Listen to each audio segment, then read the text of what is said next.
There we go. Okay. Hello. Welcome to Shortstop on Pool. There's only a few people watching right now, but we'll see how many more join in.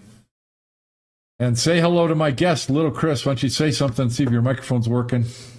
Hey, what's going on, everybody? Can y'all hear me okay? Looks like you can. I've got the chat open, and I'm going to test this. Let's see, if I go to here and I draw on the screen, yeah, you can see the yellow lines on my table, right? Is that coming through? I can see your drawing, and I'm listening to the audio on the stream, and it sounds like everything's okay. Cool. So what are we doing today? We're going to watch my 198 ball straight pool run. That's my high run ever, and which is we're amazing. doing it on a live stream. I said that's amazing. I'm amazed myself. And we're watching it on a live stream, and I'm watching it with Little Chris to create a conversation. So Join the chat. If you have any questions, just let me know. I'm in control of the video, so I'm going to hit play, and at any time I can go back or forward, and and I can draw on the screen with my yellow marker, and we can talk about stuff. Now it's 198 ball run, so that's 14 racks. So I don't think we want to go too long with this, and we'll see how often we stop and how often this gets dragged out. But I'm looking for input from Little Chris and from you guys, and for questions, because I ran when I was at John Schmidt's house in June. My high run there was 189, and I ran a few other hundreds. And then when I got back, I've run 100, like 112, 115. And then I ran this 198 and a 154. But it's not like I'm running 100 every day. I just played this afternoon for 2 hours, and I could barely score 42 points. And last night I played terrible. So we're trying to figure out what's the difference. Did I just get lucky? I mean, what is the difference between this 198 and the times when we struggle? Because that can help everyone. So you got anything to add as an introduction, Chris? Sure. So just for some context as to why I'm here, is because Bob and I met online a couple of years ago when I started my road to 100 on my 8-foot diamond table. And the best I've ever gotten was an 88. And then I eventually moved into a new home. I now have a 9-foot diamond table, and my straight pull journey has pretty much started completely over because my 9-foot table is much more difficult than my 8-foot table. So I'm still talking with Bob on a regular basis, and sometimes I'll have him review a rack of mine or like a run out of mine to like point out some mistakes, because just like what he talked about, I got an 88 now on my 9-foot, or I got an 88 on my 8-foot table, but now on my 9-foot table, I'm lucky if I get 14. And I'm playing with the same exact principles that I've learned on my own, that I've learned from Tony Robles, that I've also learned from Bob. And at the end of the day, all I know is I'm missing. I mean, that's what ends every run, is a miss. But just like Bob, I'm really, really struggling to try to understand what exactly doesn't allow me to play as consistent as I would like. That doesn't mean I'm supposed to run hundreds on a regular basis or anything, because to answer Bob's question, did he get lucky? Mathematically and statistically, we would have to say yes, because the 198 technically would have to be justified by what would be a good average, Bob? Like 50? Like if you had an average BPI of 50 or something? Probably a little more than that. Probably maybe closer to 60 or 70. Yeah, maybe a little more, because I think it's pretty fair to say, and I think we've talked about this before, that high runs in general, like record high runs for individuals, I think are defined as luck, because it'll be a long time before you get to see a number like that, like statistically. I'll put it this way: I let's not say the word luck. I would say good fortune, because like John Schmidt has run over 400 like 10 times, but only one of them went over 500, and then that one went over 600. So there's a point where 9 times out of 10 the run ends before you get to 500, but something fortuitous happened. And it's just one event that happened which allowed the run to continue. And then the forces of chaos came in again at 626. It's the same thing with Jason Shaw. If you watch his 832, he broke the balls around, he was around 510 or so. He had no shot. I looked at the table and I was like, it's over. The run's over. And he had to bank a ball, cross bank a ball, long rail through traffic. It had a super low chance of going, and of course it fell. So that was the one turn of events that linked 2 runs together to make the 832. So it's the same thing. Jason doesn't run 800 every time he tries. He runs 200 to 300 more often, way more often. So So the Yeah, and question it's is, tough. And go ahead. well, what I was going to say, that's what I think we're trying to figure out. To your question is, is this do we just mark it up to, you know, what you call it, unfortunate? We won't call it bad luck. We'll just call it unfortunate. Well, But what is it? What is it that you need to do besides not miss that would allow you to like average 75 or 100, and then there would be that good fortune of pushing ahead to the next highest number. Getting to 100 does not require good fortune. Okay. And that has to be the case because John Schmidt is a favorite to run 100. If you give him 2 or 3 tries, he will run 100. Right. He just does it every day. So there's a skill. Now maybe there is a little bit of good fortune that allows him to get through, but he knows things and is able to perform in such a way that he's able to avoid some of those problems and get through them. So there's a difference between that and, not having a shot after the break shot, even though you did everything right, which is what I kept feeling. It's what I feel like is happening to me. So maybe I'm not hitting the break shot as well as I can. I don't know. Let's watch this and see if we can figure anything out. Yeah, I'm excited to see the beginning because I remember watching this live, and I came in around when you were on 140. So okay. There's quite a few racks that I haven't gotten to see. Okay. So you hear me? I just said 3 break balls. In other words, I'm happy and confident because there's my 3 break balls. Now, and my cue ball went way up table. But I didn't pay a penalty for the cue ball going up table because I had a super easy shot to start. So that right there, a little bit of good fortune right there.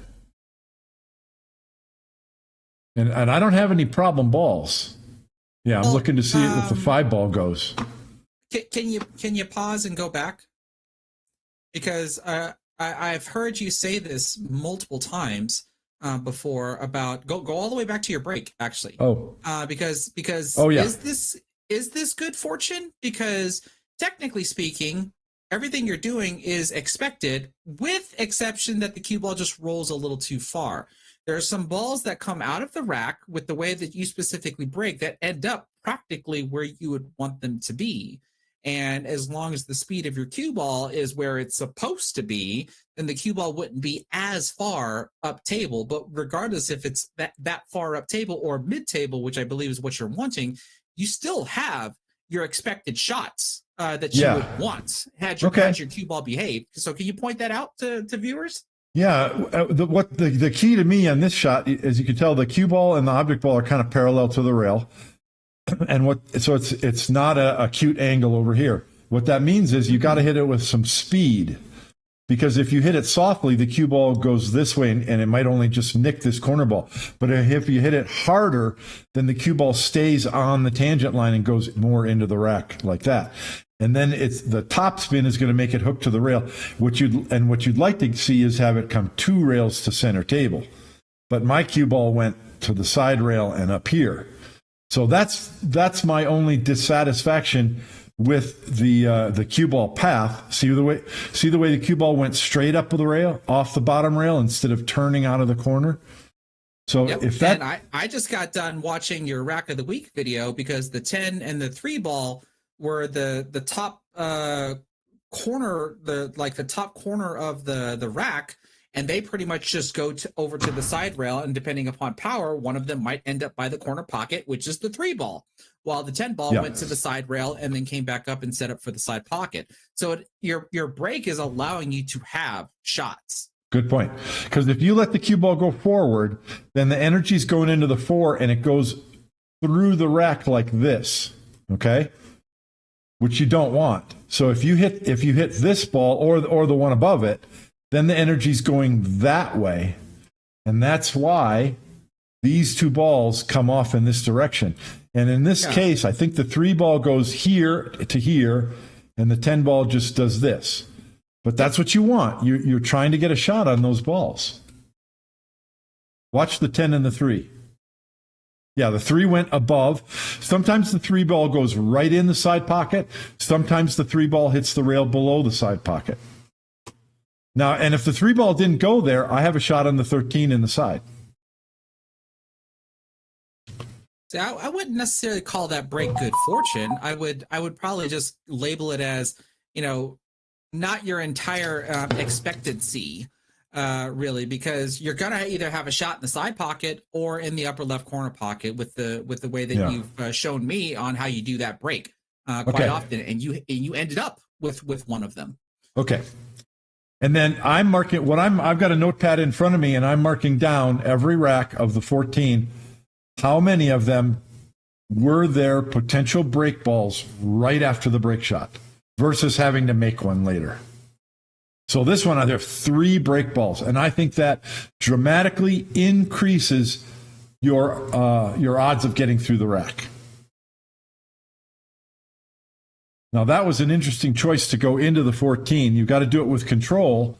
Otherwise, it just comes over here and ties up the 4 or the 7. But I chose to move it rather than leave it there. I could have left it there. I mean, would that be normal? Because, there's that rule of thumb about bumping balls, right? There is, but bumping balls is okay if you do it with purpose. So moving that 14, as long as you don't tie it up with something else, that opens up the pocket for these other 2 balls. So strategically, it can be a good thing.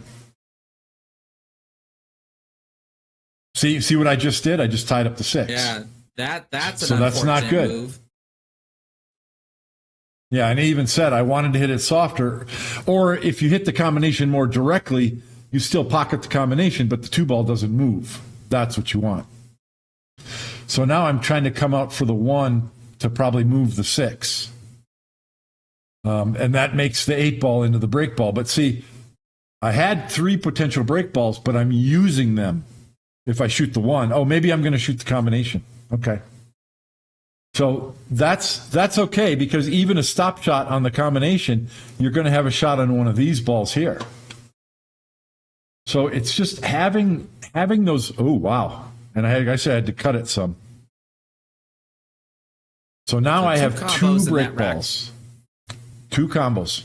But they were easy combos. It's not like I was cutting one ball to cut the other ball. They were lined up.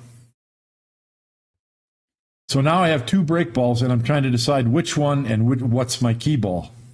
There's nothing in the side, so I would think I would like the 6 as a key ball, because if you get straight in on the 7, then you just tap the 6 in and you just go like this, and you're on the 8 ball break shot. But I don't remember what I do. Let's take a look. Yep. 1, 11, and then I'll shoot the 11, I bet, and follow forward to here to shoot the 7 that way. And part of the reason you choose that is because there's very little cue ball movement. It's very controlled. Oh, it looks like I have to go to the rail and spin in there, which isn't the preferred way, but I'm shallow on. Now you have to decide, can you hold the cue ball below the 6, or do you got to pop up above and come around 2 rails instead of 1? Obviously, I decided I got to go 2 rails. So I think the fact that the balls open well and I had 3 potential break balls, that just dramatically increases the chance of getting through the rack. Yeah, the only fault that you made in that rack really was how you played that first combo that tied up one of your break balls, forcing you to play another combo. Right. Let's remember to check the chat. You are tall and long reach. Yeah, that helps. Now, on this one, I went a little bit casual because I would have preferred my break ball to be over here where I, parallel again. But I've got a very shallow angle. So that means I've got to stun the cue ball right into the 6 pretty hard and hopefully draw it back a little bit. That's not easy to do. This can get away from you, and, I'm doing something off to the side. I've heard you mention a couple of times when you have angles like this, and I think I've even heard John Schmidt say it before too, Because typically on an inside angle like this is where you'd want to try to like draw into the rack and then Yeah. draw the cue ball to the middle of the table. Or if you try to Thorson home in it, you just power draw it all the way back to the head All the way rail back. and then come back to the middle of the table. So it's but hard. I've seen now where you kind of, if you hit this smoothly with top inside and you still just float 2 rails Float around to the bottom rail. and you avoid the scratch in the corner. What's the distinction between the two now? Because here you decided to draw, where I know in the past, I think even when I joined in later on, I was chatting with your viewer saying, I bet he's going to do a top inside spin shot here. And I think you decided to do a draw shot instead. If this is the ball, the rack ball that your cue ball is going to hit, your cue ball is coming this way.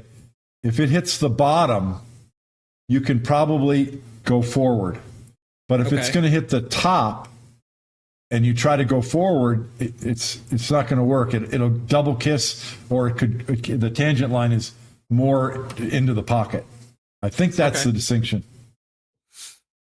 So I think I got a little bit fortunate there because I only had a shot on that 6, and so I had to go for a shot where I'm just blasting into him and hoping I get a shot, and it actually turned out very, very well.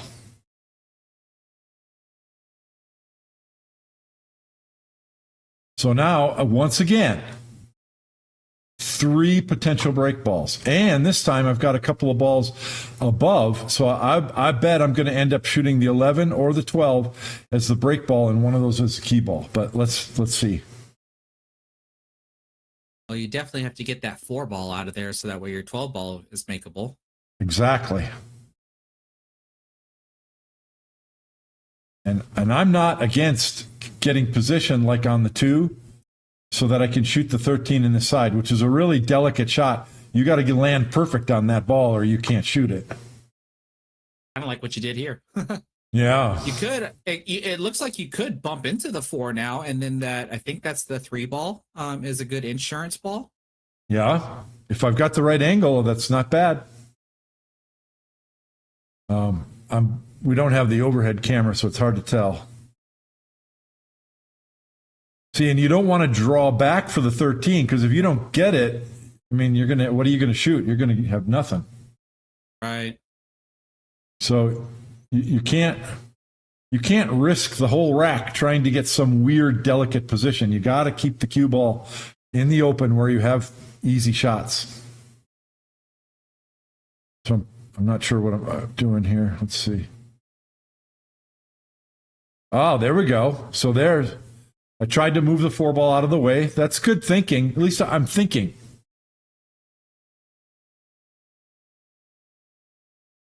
Yeah.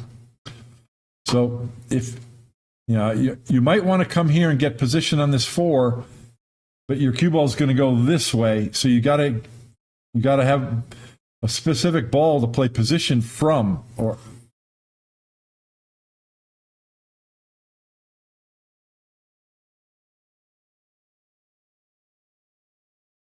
oh, I hope I'm not going to bump a ball here. I might be trying to just go straight up and bump a ball, which I don't recommend. That's not a good idea.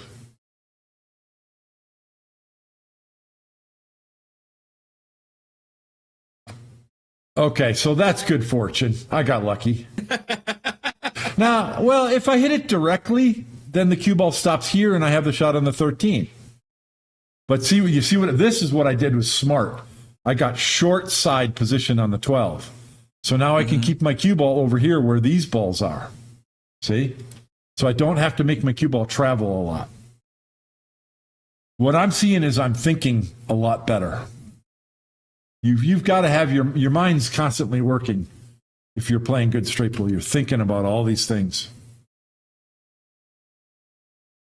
So I might want to just kind of stay right here because then it's 11, 1, 7, float up, 14. See that? Looks like you're shooting the 13 because the 13, You're not. So the 12 is a break ball. 12. Okay, so now that's almost a stop. So this is stop, stop, stop, float up here, stop. See that? So that's a good end pattern. That's minimal cue ball movement. But I planned all that out before I shot the first ball over here. And so I had two balls on this side, and I shot this one off. The ball that's farther from the rack is often a better break ball. Why is that? I'm going to try and put that into words and make a video about it. I know that it's true. I don't know. I honestly don't know. You would think from here the pocket opening is bigger, so it might be an easier shot, but it's not the case. It's farther from the pocket. I think it's more of a blind shot. I know that your cue ball, when the object ball is farther from the rack, the cue ball has more time for the spin to take. Whereas if it's close, it just jumps from the object ball to the rack and then the spin takes. So I think that makes a big difference on what happens. So this is the same reaction that we saw before, just a mirror image. I've got this ball on the side and I have a ball up table. And the cue ball came all the way up here. That's kind of what I'm talking about, to where, like, that's a big thing to know, that, like, when you break like 8-ball, 9-ball, and 10-ball, when you break enough of those racks, like there's expectancies of how the rack is going to open based on how you strike the head ball, if it's 9-ball or 10-ball, or how you strike either the head ball or even the second row if you strike 8-ball. Straight pull has it as well. It's just not as easy to determine because you hit all kinds of areas of the rack. Yeah. Now that rack, the shot I just did, where anytime you're running into the bottom of a cluster, man, that's a risky shot. And you notice I didn't hit it hard. I hit it soft to try and preserve a shot on the 2 or the 13, which I did. But I still don't have a break ball. No break ball after the rack. 6-ball looks okay. I mean, it's a little close to the rack. I think it's in the rack.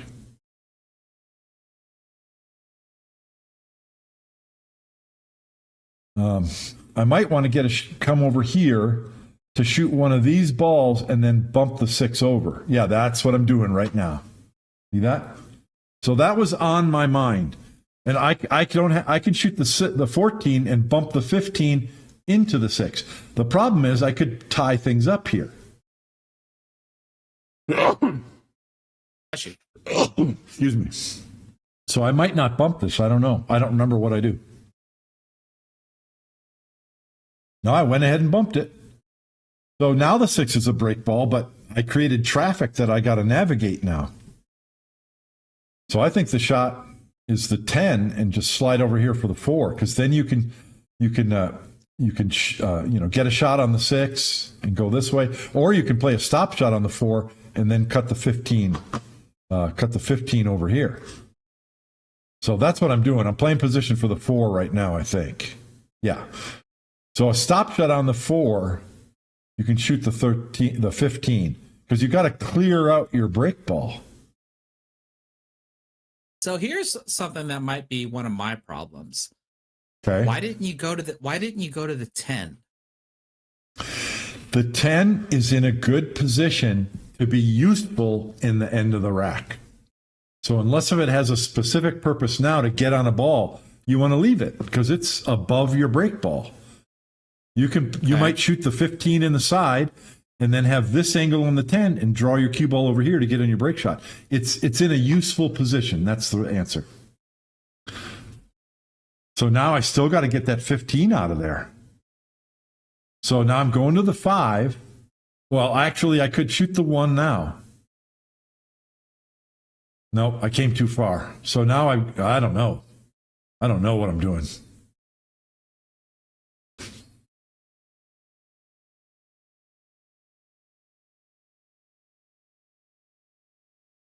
Oh, okay, 10. I'm getting on the 10. So you stay on the correct side of the line. So you shoot the 10, and then you stay on this side of the shot line to the 1, because then you can shoot the 1 and slide over here for the 15, and then you can draw back for the break shot. This isn't ideal, but at least it's all controllable in the center of the table, and the cue ball isn't hitting a rail. I would have liked to clear that 15 out of there earlier in the rack, but I didn't. Even forward a little bit on this one. Yeah, and I might even go to the rail. Yeah, I went to the Yeah. rail. And the thing is, even if you don't get straight, you can go to the rail and come out. And that's not ideal, but it is manageable. I think I'm flat enough. Yeah, I'm flat enough to just pinch it and draw it. So even a less than ideal end pattern can work if your cue ball control is good. And we in the beginning we talked about how is it that John Schmidt runs 100 every other time he shoots.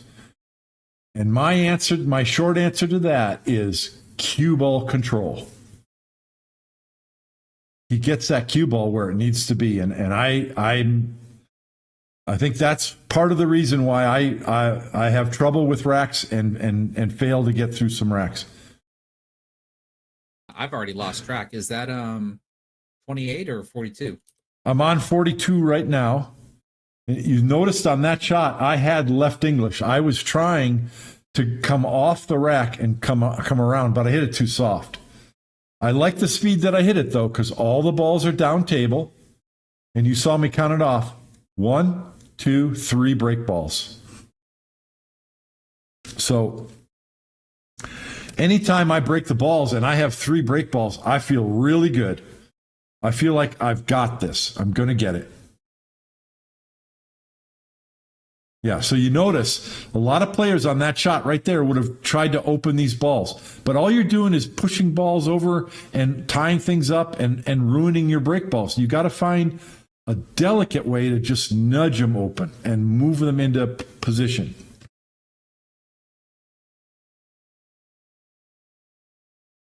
Well, I hope I'm not doing that right now.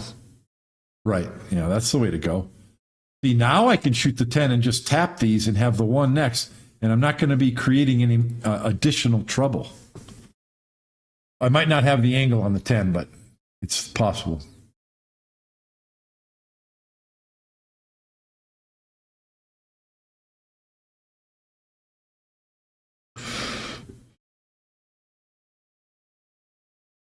If I shoot the 5 and draw back, that's the wrong shot.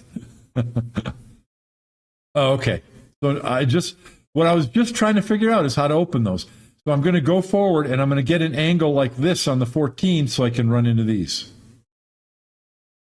But the point is, I want a delicate angle so I can just tap them in. No matter what happens, I will have a shot on this ball in the side pocket. But if I can just tap these open and the cue ball hit right there, I'll have shots. Right? Oh, you know what I'm doing? The 9 ball goes.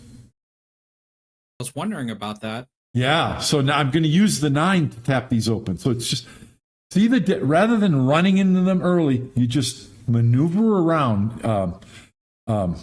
John Schmidt calls it nibble and twirl. See, I've got a shot on the 1, the 8, the 15, and I didn't have to crash into balls and leave anything up to luck.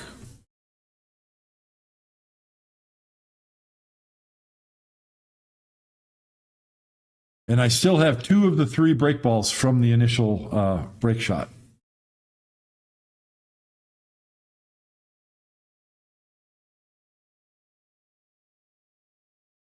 And if you're going to choose between these 2 break balls, the better choice is the 11 because it has a key ball. You always choose the break ball that has a better key ball. And this is a little touchy. I probably have to just come up here because all these balls go in this pocket. That's a bad shot. Yeah, that's a bad shot. What am I going to do now? Oh, I bet I know what I do. This is a recovery shot. One of the pause it right here. Let me know what you think about this, because one of the things that you showed me, I do agree with the stripe going to the side pocket being a key ball to the 11. But what I would have thought was you're asked to try to get position on the 7, 8, or the 10 from this previous shot. To me, just seemed like a tall order because you're risking bumping into the 11. Right. So what I thought you were going to try to do was maybe get position on the 11 or that other stripe. I can't really tell which one's which because you would want to use the 8 ball as a key ball and then kind of just float over to the 13. Do you see what I mean?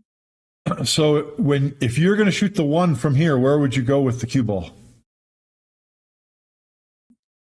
I would more than likely try to two-rail this back towards the middle of the table to put me on both of those stripes.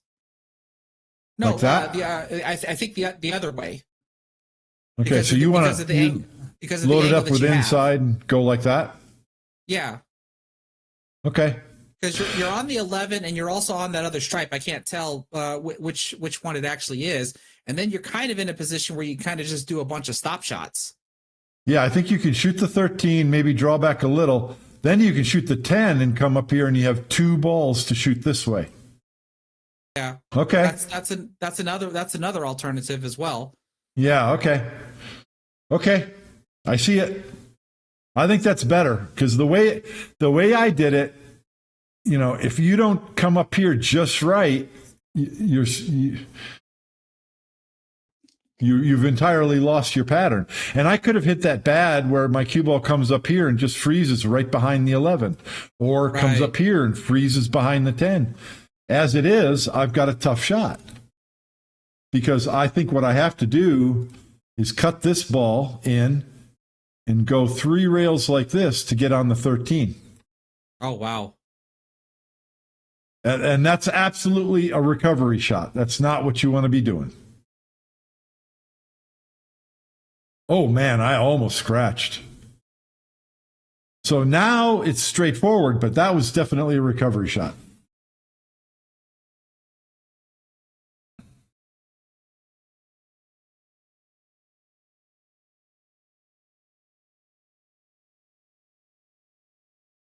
Yeah, now I like shooting the 10 because then you can shoot this, you can cut the 7, go to the rail, and come off at whatever angle you need to come right into the line for that ball into the side pocket.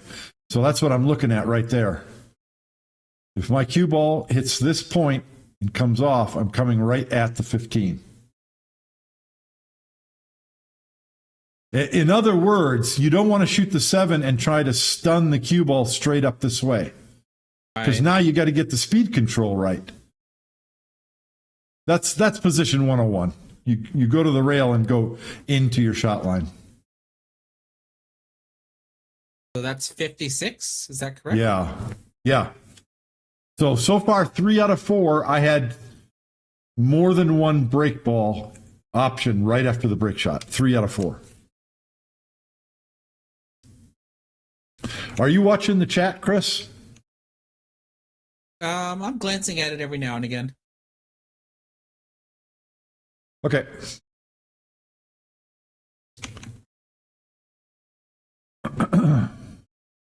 Now, this is a high break ball. I think here you just have to use top spin. And the object ball is far enough that your cue ball is going to be curving to the rack. And if you hit the bottom of this ball, it should curve to the bottom rail. But if you hit the top, it should curve to the side rail. And so you don't want to get too focused on which one it is.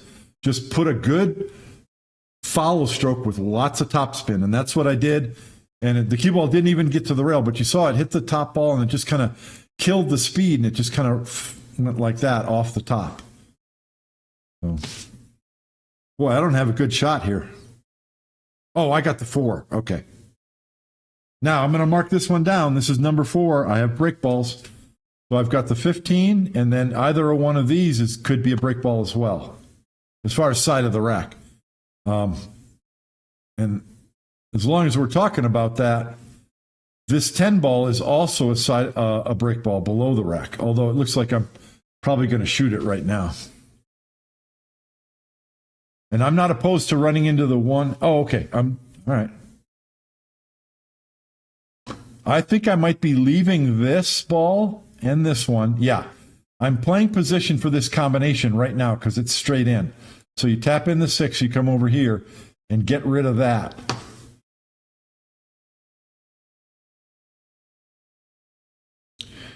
Ooh, I didn't come far enough. I'll probably shoot the 2 and then slide over and shoot the combination.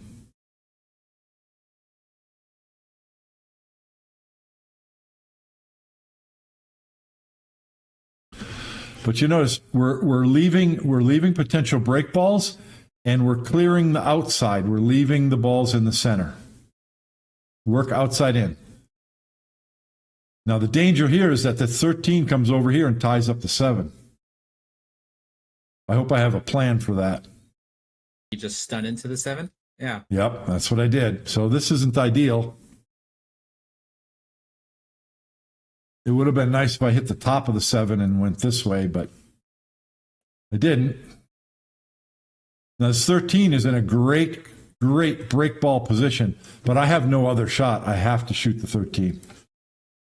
And I think I just want to shoot it softly and hit the 7 and hope my cue ball stops over there and I get a shot. I think that's the 3. You're or the queuing 3. next I meant to say the 7. 3. Yeah. Yeah.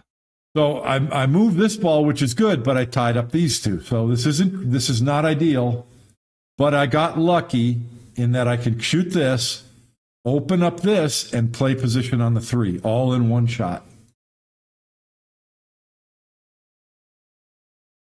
Now I've got a key ball, and I have a connector for the key ball, for the break shot. So now the rest of the rack plays itself. 3, 10, 9, get up here for this up table ball, get on the 7.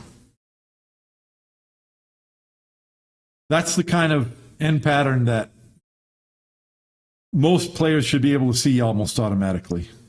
I didn't see it until I ran into these two, but as soon as I ran into those two, there it was. But you always got to look to what connects to your key ball. That's so important. And I got a bad angle here.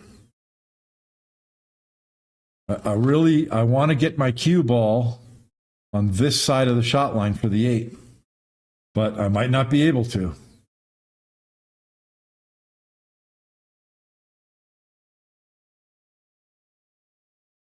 Yeah, see, I really wanted it over there. That was too much shot. I needed to hold the cue ball in a better position for the 9, but anyway, I got there.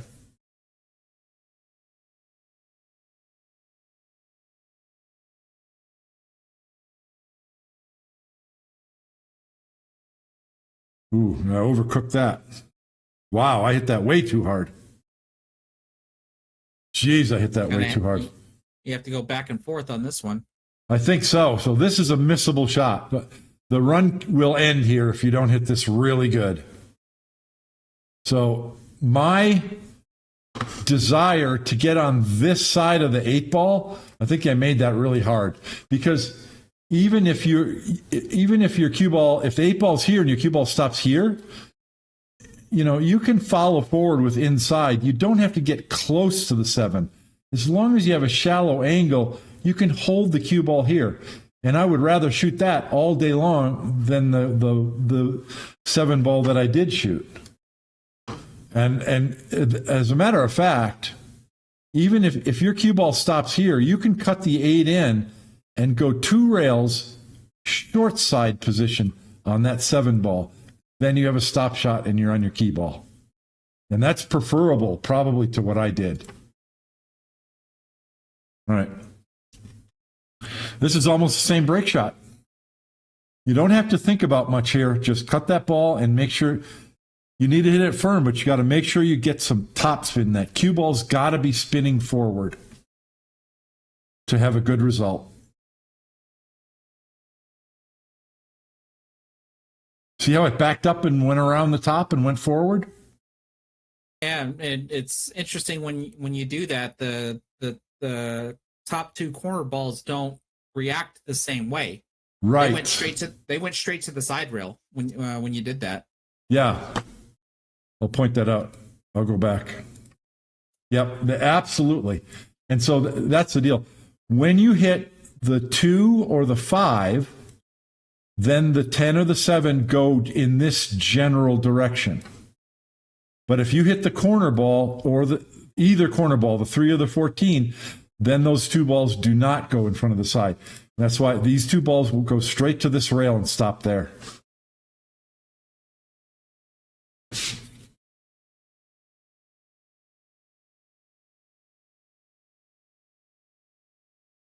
See? The only ball that went up above the rack was down below, and it got kicked up there or something. I think you hit the top. I think you hit the top side of the 5 though. Top of the 5? Yeah, on that one. Yeah, because that's why it backed up and then went forward again. It hit the top of the 5. Yeah. So I'm going to mark this again. Middle or bottom, in order to get those 2 balls next to the side pocket. Then, because you still hit the 3rd row. It's just that you hit the top side of the 3rd row, not the bottom side of the 3rd row. Whoops. Okay, so you're saying I hit the 5 or the 3? Oh, I think I hit the 3. Well, the 3 hardly moved. I would have expected a lot more movement out of the 3 if you would have actually hit the 3. Okay, let's watch it. See what I mean? Yeah, I hit the top of the 5. Moved. Top of the 5. Yep, you're right. Okay. Now I'm marking this one down. I've got 2 break balls right after the break shot. I've got 2 potential break balls and a below the rack one, if you're counting that as well.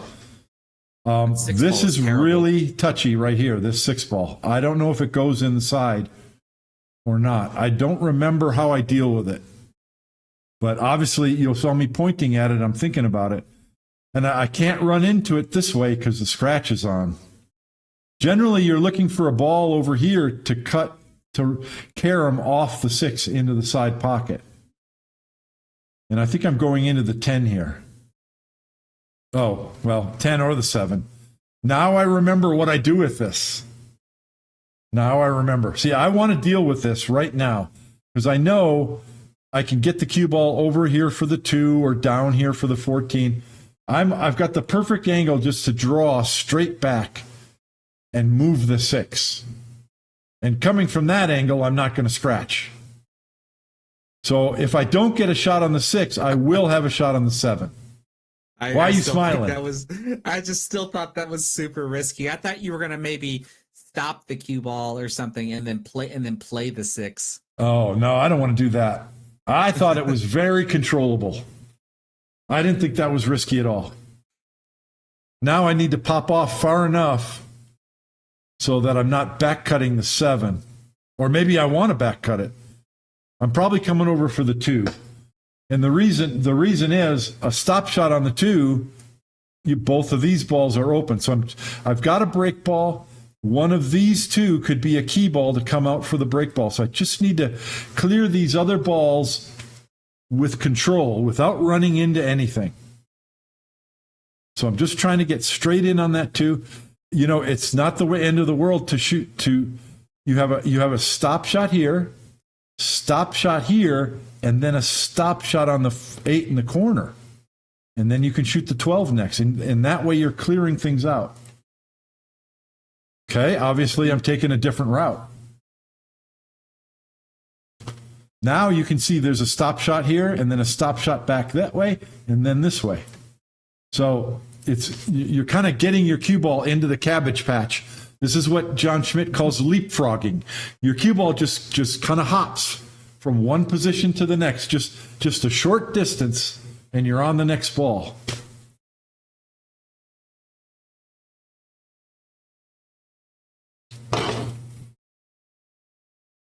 But why wasn't this working out for me this way this afternoon? I couldn't run 28.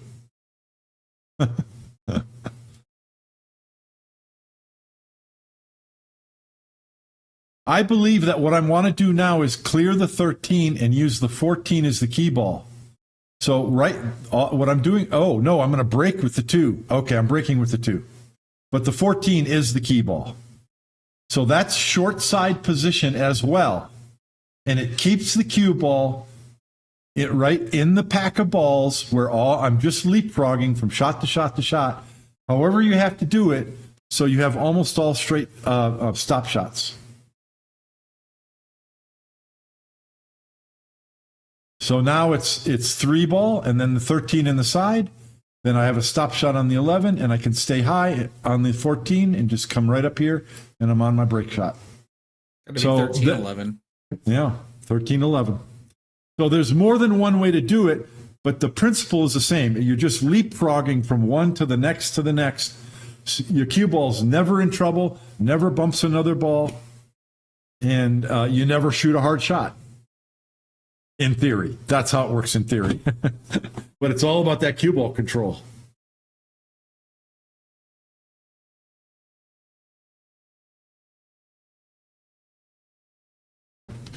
On this one here, you always want to pick the point on the rail. So on this one, I'm going, yeah, here's where I want to be. So I'm picking the point on the rail directly across from the break ball.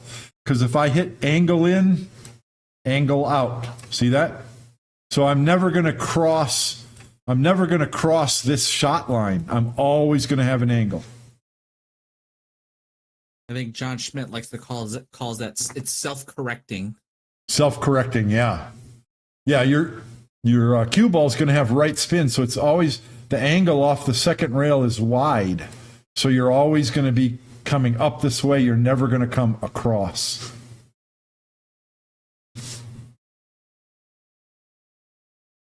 It looks like you're going to maybe hit this one firm and probably catch the top side of the 14 that's in the fourth row. Let's try and watch whether it hits the 14 or the 10, but it's one of those two probably. But the same thing, center ball, and just make sure you get good amount of topspin on that cue ball. Hit the 10.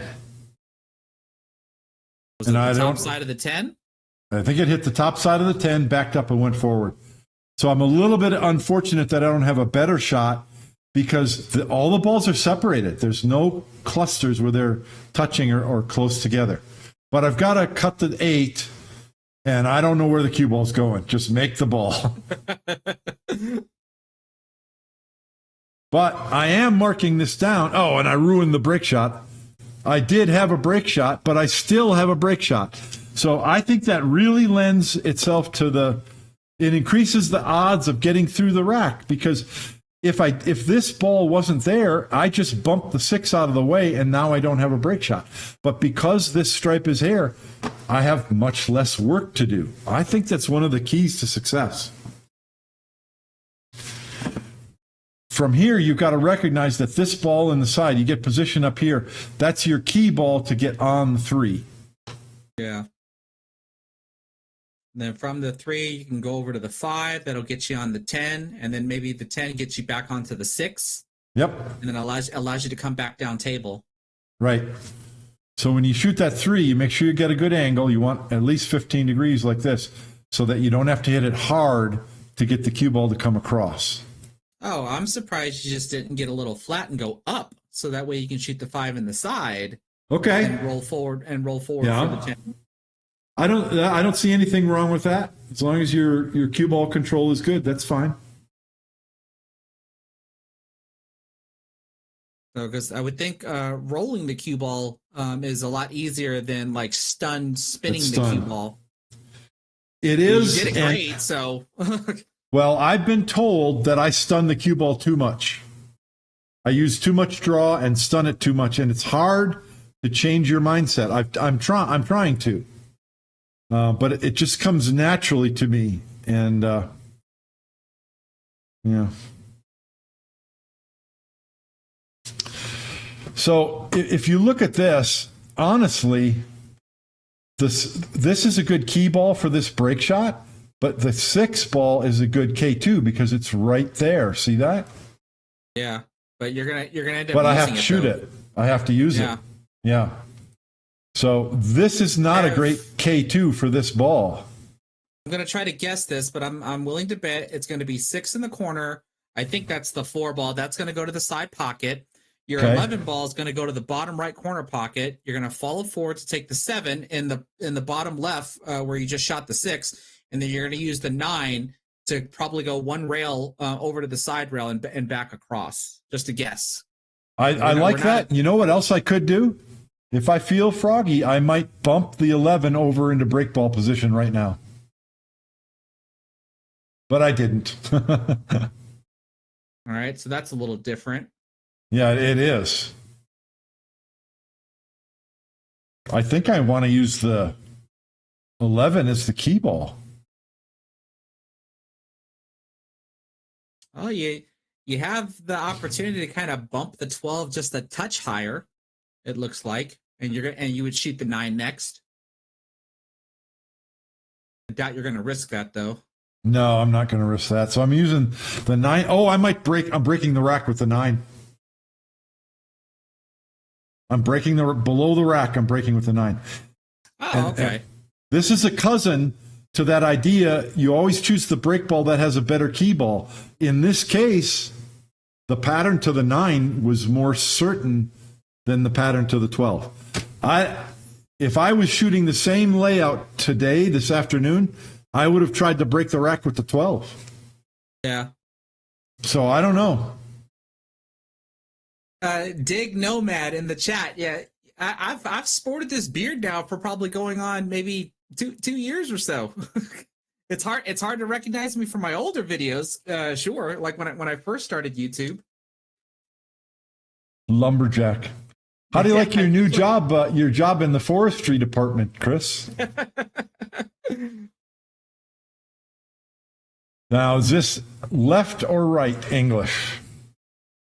What is it? You're underneath the ball, so I think this is left. It looks like I'm putting left. Outside spin. Yeah. Yes, left English. Because if you were parallel with the ball and you run into the back of the rack, then your cue ball is going to kind of go downward, and you're going to want to spin it with inside to come 3 rails around. But if you're behind the ball, your cue ball has a chance to hit the rack and kind of go up, so you emphasize it with outside spin to pull it out. If the break ball was over here, then my cue ball would have been able to go here and actually come above the rack. But because the break ball was kind of in the center, the cue ball did go this way, but then the left spin brought it up this way rather than going like across and scratching. I like this 7-ball shot right now. Yeah. Now notice I didn't hit it hard. You just need to open them up so that they have a pocket to go to. Especially since I know that I have the 2-ball next. But I love what I'm looking at. What I'm looking at now is getting an angle above the 1 so that I can come behind the 14 and the 13. So short rail, short side position. So I don't want to bump these balls. I really would love to get a shot on the 14. 14. Because then I can shoot the 14, maybe get the 3, and then everything's cleared out. So this is a different mindset. Don't need to be bumping balls.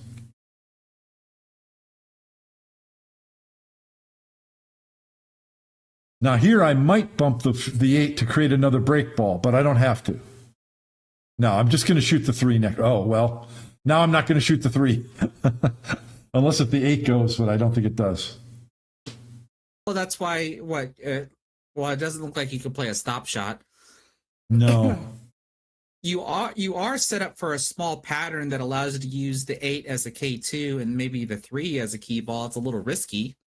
It's very risky, and I like how the 5 connects to the 10 to get you on the break shot.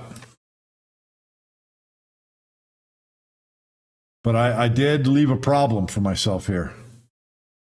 And that's why I chose to move the 3. That's why I chose to move the 3. That's good. I remember this rack. I almost fail here. What I need to do here is shoot the 8 and get an angle on the 3 so that my cue ball comes all the way over here. Because then I can shoot the 6 and I can come over here and shoot the 10 in the side. And then I can shoot the 15, get on the 5, 10 to end the rack. See that? But I shoot the 3 and I put my cue ball up here. So I almost failed to get out here. I don't think this is the best. You've got to recognize that the 5 connects to the 10. That's got to be the end pattern. That's the best way to go. And you've got 3 balls up table to get the cue ball over here on the 5. But I'm trying to get straight in on this ball in the side. And why I don't shoot it right now, I have no idea. I need to shoot this ball in the side right now. I don't know why I don't do it. It's you just roll all the way over here, and then you just send your cue ball out to center table, and you're on the 15. But I try to come across and get on the 10, and I come way too far, and my cue ball's too close to the rail. So this, I'm just over 100 balls right now. But by all rights, the run should come to an end here. And I fret over this a long time. What I'm looking at, what I want to do now is I want to cut the 10 in. I want to just dribble it in, let my cue ball come over here. Then I can shoot the 15 here and just follow over here for the 5. But I have the wrong angle. My cue ball is going to end up way up here. I'll be back cutting the 10. So I'm like, okay, stroke it harder, then go this way and then come over here to get position in this pocket. Well, that's dumb. And I'm like, okay, draw the ball up here. I'm like, oh, this is terrible. This is absolutely terrible. And what I finally decide that I have to do is stroke it in, go to the rail, and hit the 15. Because if I hit it, I'll knock it over this way, and I'll either get a shot in the corner or the side. But what I figure is I will have a shot on the 5, which is terrible. It's just an awful plan. At one point, I get down to shoot the 5 right now, because I can shoot the 5 and either draw over here, or I can go forward like this and get a shot on this ball. But all of those options are horrible. I like the 5-ball 2-rail route that allows you to get on all 3 of those stripes. You're playing. I think that's the smartest shot. Yeah. I don't shoot it because I'm chicken. I want to shoot the easy shot that I can tap in. I swear to God, that's why.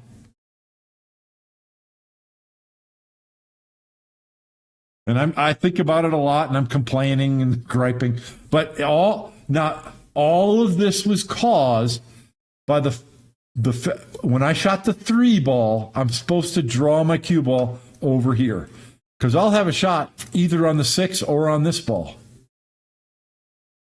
And I have a terrible angle because I'm cutting this ball down here to my left, and I got to draw back like this. So this is another hero shot. So I got very lucky to get past this point. But the thing is, whenever you get lucky and get past a point like this that you shouldn't have, you've got to feel like you just rode a wave, and now you want to keep riding the wave and finish because you got some luck. So now you want to use that luck. Don't waste it. Keep it going. And I got a bad angle on the 5.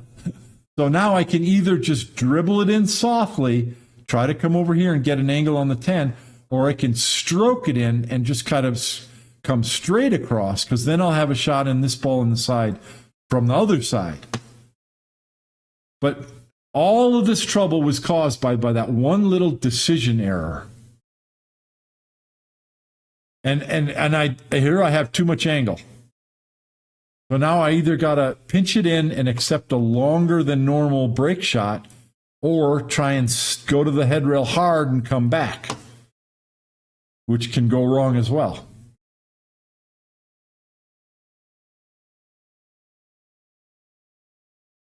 So I hit that as well as you can hit it.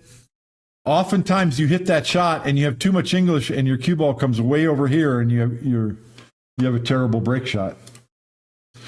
So I got that was my good fortune. Yeah.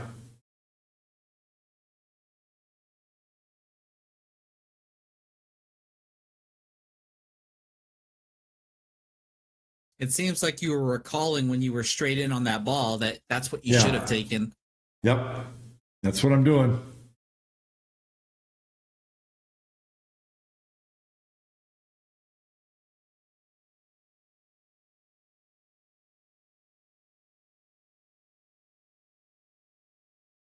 Now, on this break shot, your cue ball is going into the center balls. And because the object ball is this far from the rack, I know that by the time the cue ball gets to the rack, it's going to start having that topspin is going to take. So my cue ball should curve off from all those balls to the bottom rail, and hopefully it comes around rather than straight up here. But let's watch these two stripes on the other side. I expect them to come towards the side pocket.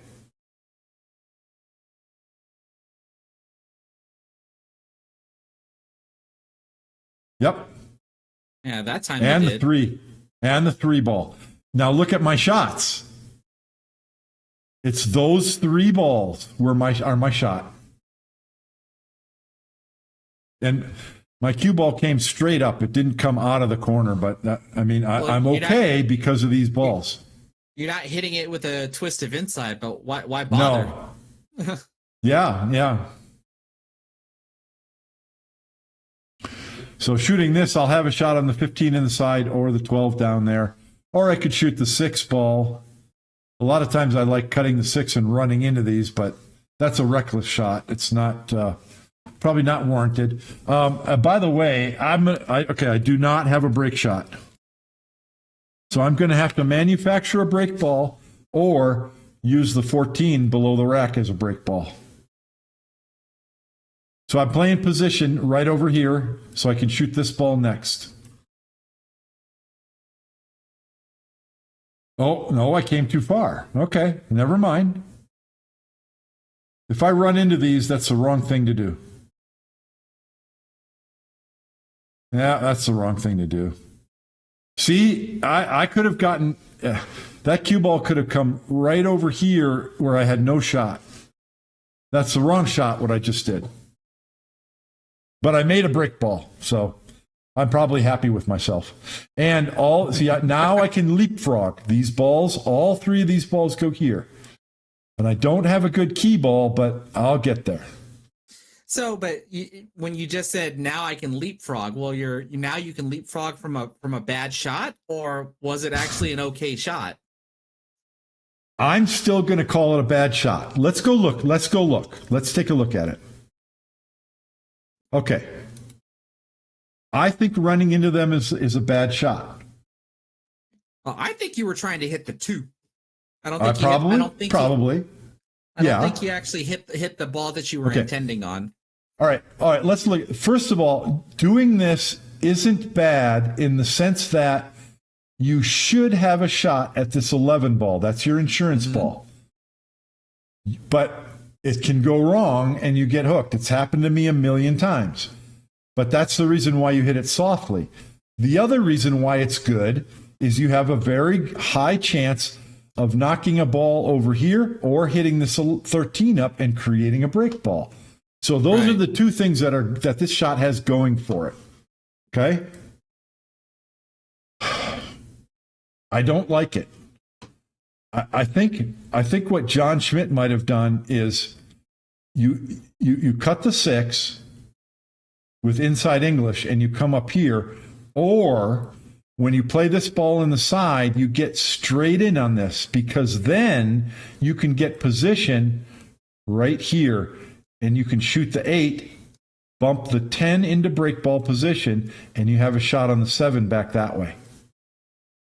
But actually, it would be the 7-6 combination. But now you're in the balls and you're leapfrogging inside the balls. You're not running into them and hoping it turns out good. That's the difference. The latter way that I'm talking about is harder. It takes more cue ball control. By the way, if you shoot the 8 and bump the 10 over, you'll have a shot on the 1. So maybe then you shoot the 1. Now you can shoot the 6, but now these balls are more open and you can, shoot something and come back around and then shoot the 13 and then shoot the 2 back this way. That's leapfrogging from this point without running into balls. I don't know. I'll leave it up to you guys to debate. Whoops, which one's better? Whoops, sorry. But you see what I'm saying, right? Go back another shot. I think you skipped a ball. Oh, right here? Nope, keep going. Keep going. Right there. Okay, yeah. So what I'm doing here is I'm shooting the 10 to clear both of these, because all three of these balls go there. And so probably what I want to do is preserve one of these. because it's a pivot ball in the center of the table. So I can clear these balls and then clear the ones below, and then I'll get an angle over here to shoot the 7, go to the rail and out, and I'm on the 8-ball break shot. I think that's what I'm looking to do. If the 9-ball was over here, I would probably want to use the 9-ball as the key ball, because then it's much easier to go 2 rails out and get on the break ball.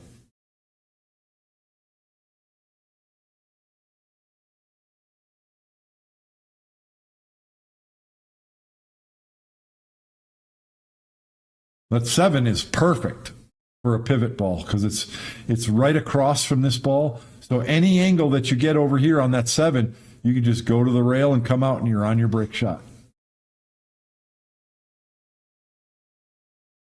Ooh. Yeah, I didn't want to do that. Yeah, that's not good. That is not good at all.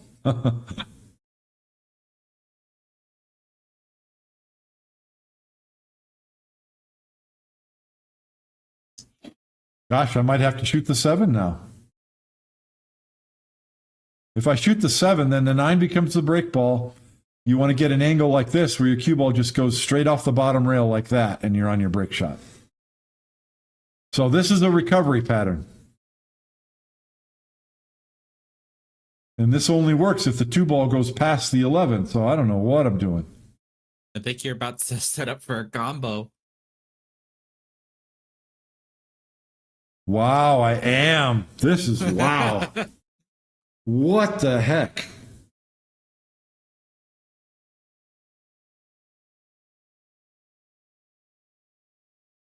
Okay. This goes to show you how quickly things can get out of control with just one little error. I bumped that 2 ball and it ruined everything. So now I got to get the correct angle on the 2 ball to either float up, or go past the 8 to the rail, or I can come up high and then spin the cue ball around. But it's not ideal.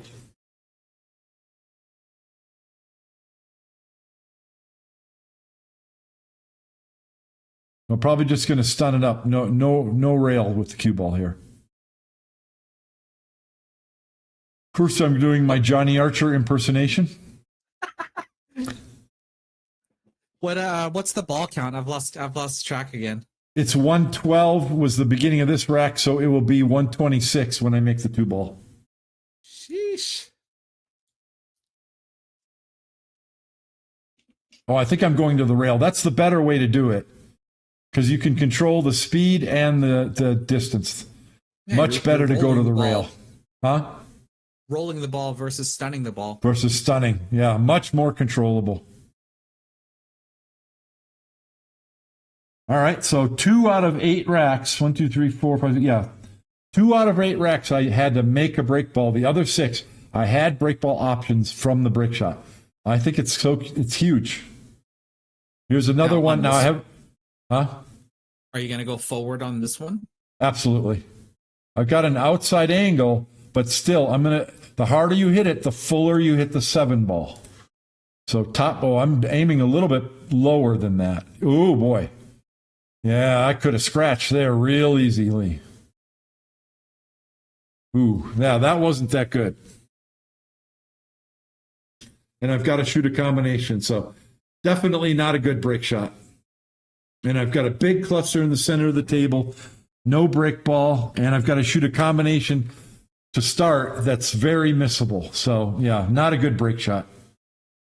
I think I needed more topspin on that break shot to get the cue ball to move out of there.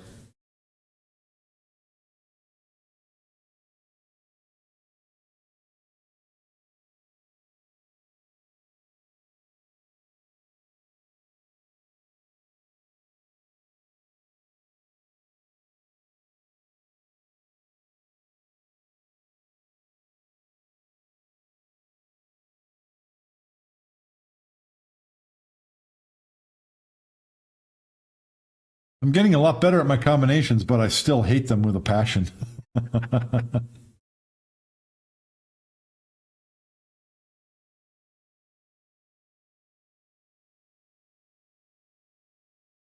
So I got to get the cue ball higher. I got to get it up so I'm not relying on the 7 for a shot. Oh, that was so missable. It's ironic because that's how this run comes to an end. A similar combination that I miss. Because the ball was going away from the rail, catches the jaw, and then goes back into the pocket. And that's why those guys get those big numbers on the table with the 5-inch pockets. Because on a 5-inch pocket, you have a much larger margin of error for that type of combination. And as long as the pocket gets to the jaws, the ball gets to the jaws of the pocket, it'll roll in. And that shot is to open up the center. This is the one time that I think going into the bottom of the balls is good. I don't have a break ball. I've got to get them open, and I do have the 6 ball there. And the cue ball might go forward and give me a shot on the 4 ball as well. So, and even so, I didn't hit it hard. Today, I would have hit that a little bit harder than I just did. Because now there's still a cluster. I still have work to do. I think I'm trying to get an angle on the 2 to nudge those balls. Yeah. Oh, and I came too far. So probably I can just pull the cue ball back and get a shot on the 12 in the side. Anytime you have 2 balls that are close together and they're kind of parallel to the short rail, that's a huge danger zone. You got to get them open. So I got troubles here. And I have the 1 ball as a break ball. The 14 or the 9 can be a break ball if they're left alone and you get ball in hand in the kitchen. But those are my only options right now. Looks like I'm playing position for the 5 up table. Oh my God, no. I would not do that today. I wouldn't have shot that. But it turned out great. Now I can shoot. 1 ball's a break ball, and now you have a key ball. Well, but I have to shoot the 5 right now. I have to shoot my key ball because it's the only shot I got. I mean, I have a shot on the 4, but that's so missable when you're elevated. So you got to shoot the 5. And I think if I do it right, I'll have a shot on the 14 next. Yeah, that's what I'd like to have because now I can shoot the 14 and that opens up this ball. That ball becomes a pivot ball to get on the 1 ball break shot.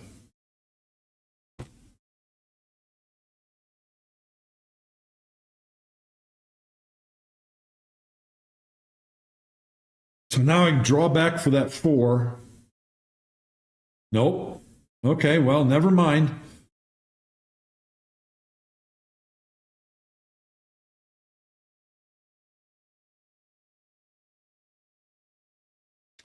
I don't like this. I don't like what I'm doing. Today, if I was going to shoot this, I would have drawn back from the 14.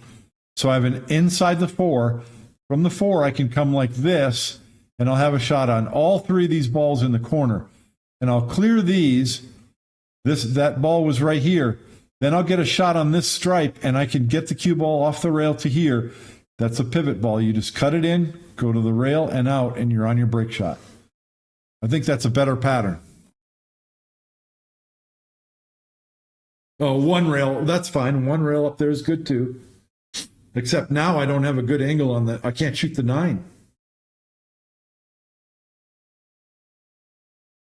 Got to be the 11 and then play the combo.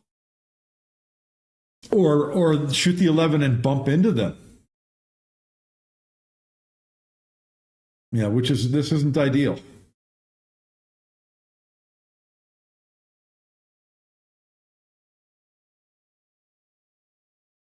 Yeah.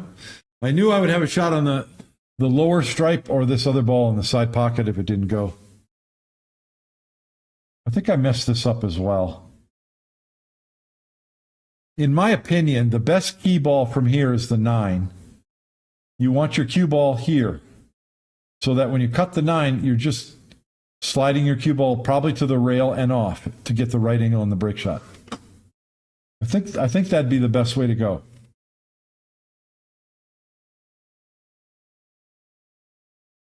Yeah, and I'm trying to shoot the 14 and draw back to here because then I can shoot the stripe and lay my cue ball on the rail.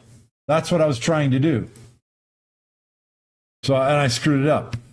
Now, no matter what, whichever one I choose, I have to send the cue ball into the rail and across table to get on the one. So I screwed this up.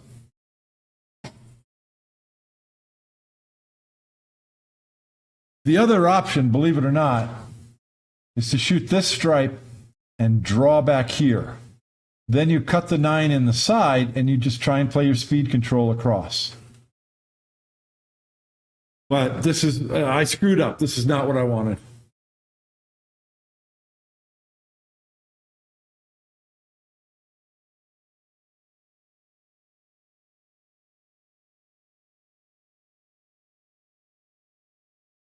I like this option. This is a more natural movement.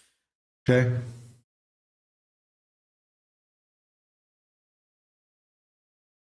I think you want to aim for that second rail. You don't want to try to just roll into break ball position. Yes, you want to hit the second rail.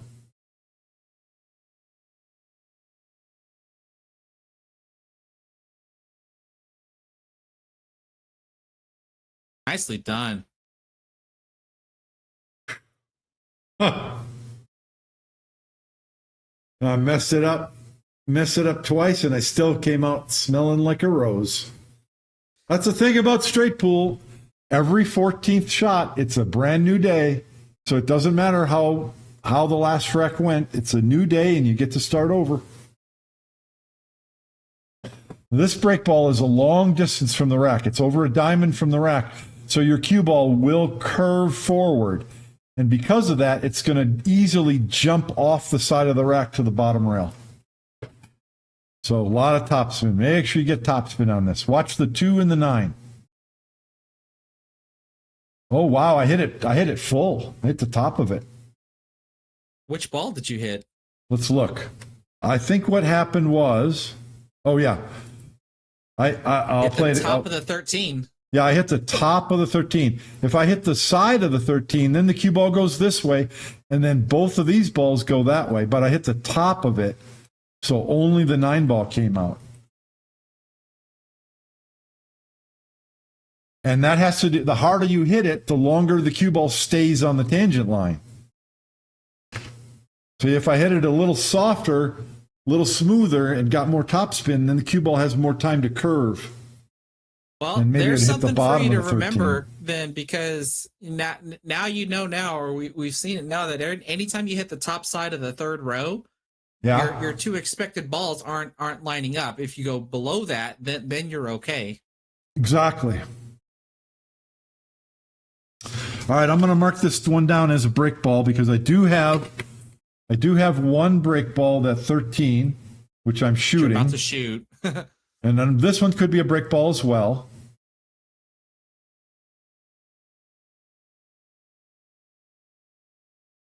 Yeah, I was really nervous about that because of how close the cue ball was. I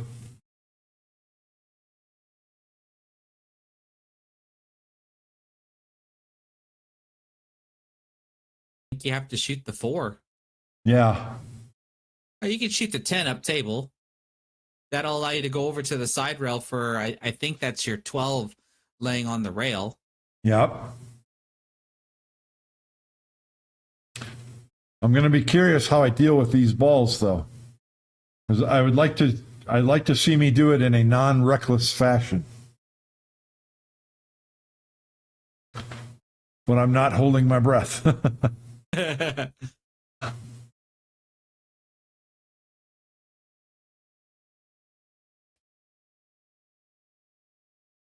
I think I remember this. Oh, jeez.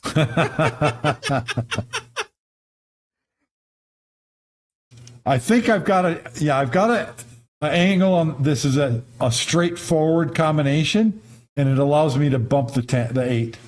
And that frees up the 2 ball for a break ball with no risk. Oh, but I'm not shooting it. Okay. Huh. Okay, I want to get a better angle on it, I guess. So I like this. I'm dealing with that cluster in a non-reckless fashion, a low risk way.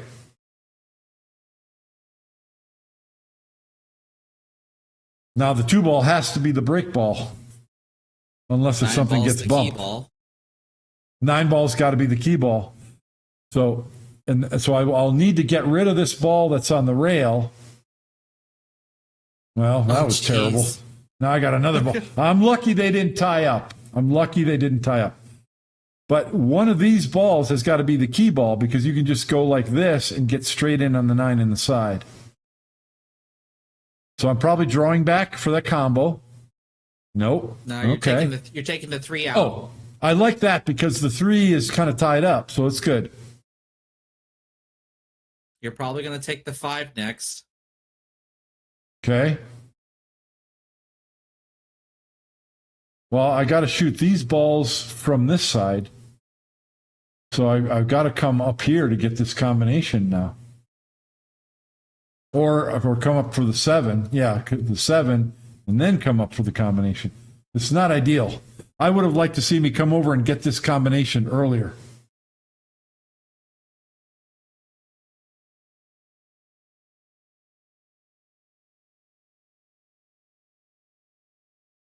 If I go all the way to the rail, this is risky.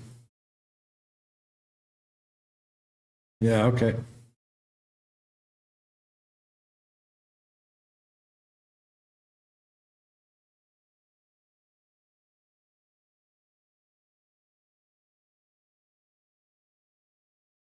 I'm not sure what I do here.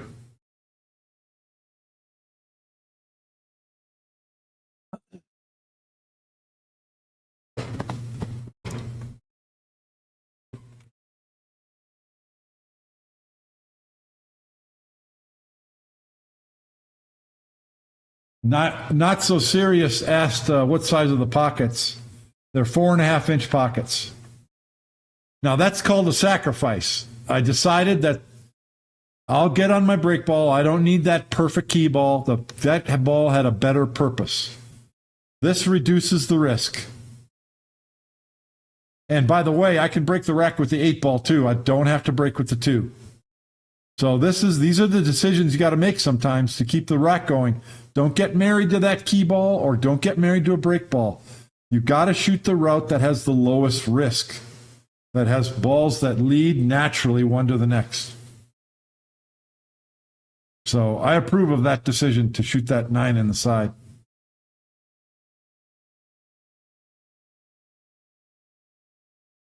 Yeah, see, now I'm deciding if I want to break with the 8 or the 2.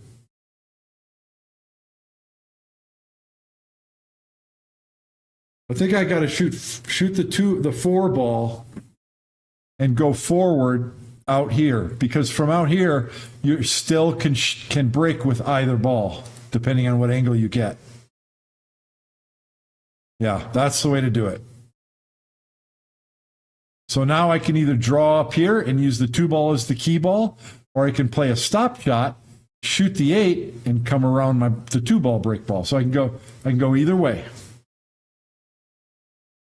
I think the angle looks like you're gonna maybe like graze the 2, maybe, but you're gonna use the 8 to go to the long rail and back over for the 2. Yeah. Like I think you're gonna roll forward a little bit, and you might bump the 2 or graze it. Oh, okay. Wow. Okay, I bet right now I just draw it right back there. You can go to the rail and out as well, but that's a long distance to get the speed control correct on. Honestly, looking at it now, I don't know why I didn't put the cue ball here and then just go around my break ball. I think that's better. I mean, this is okay, but yeah.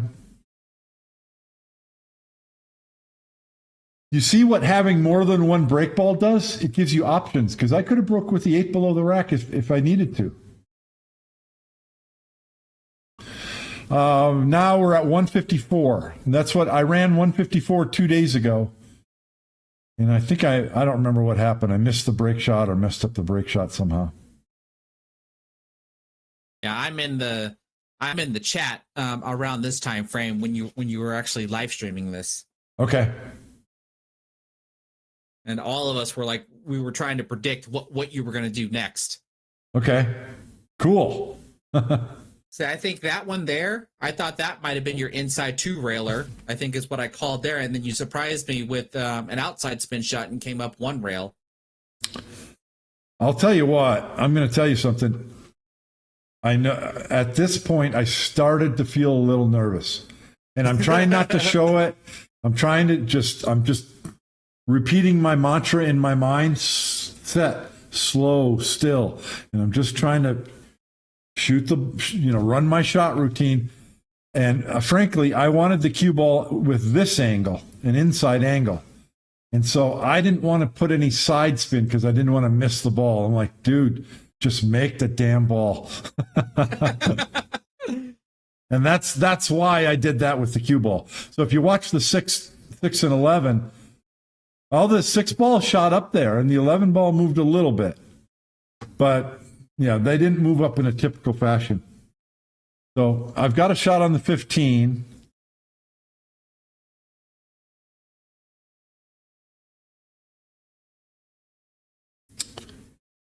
And I'm not sure where I'm going to move the cue ball, but the cue ball is going to move somewhere. So I'm nervous about this as well because I don't want to lose control of the cue ball.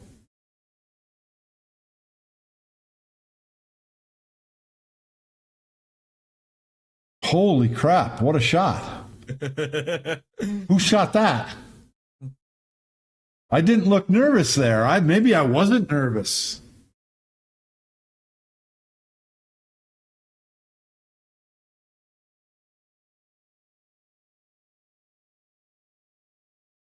Yeah, I got to cut the 14 a little, so that's why I'm hesitant to shoot it. Plus, it's so close to the cue ball.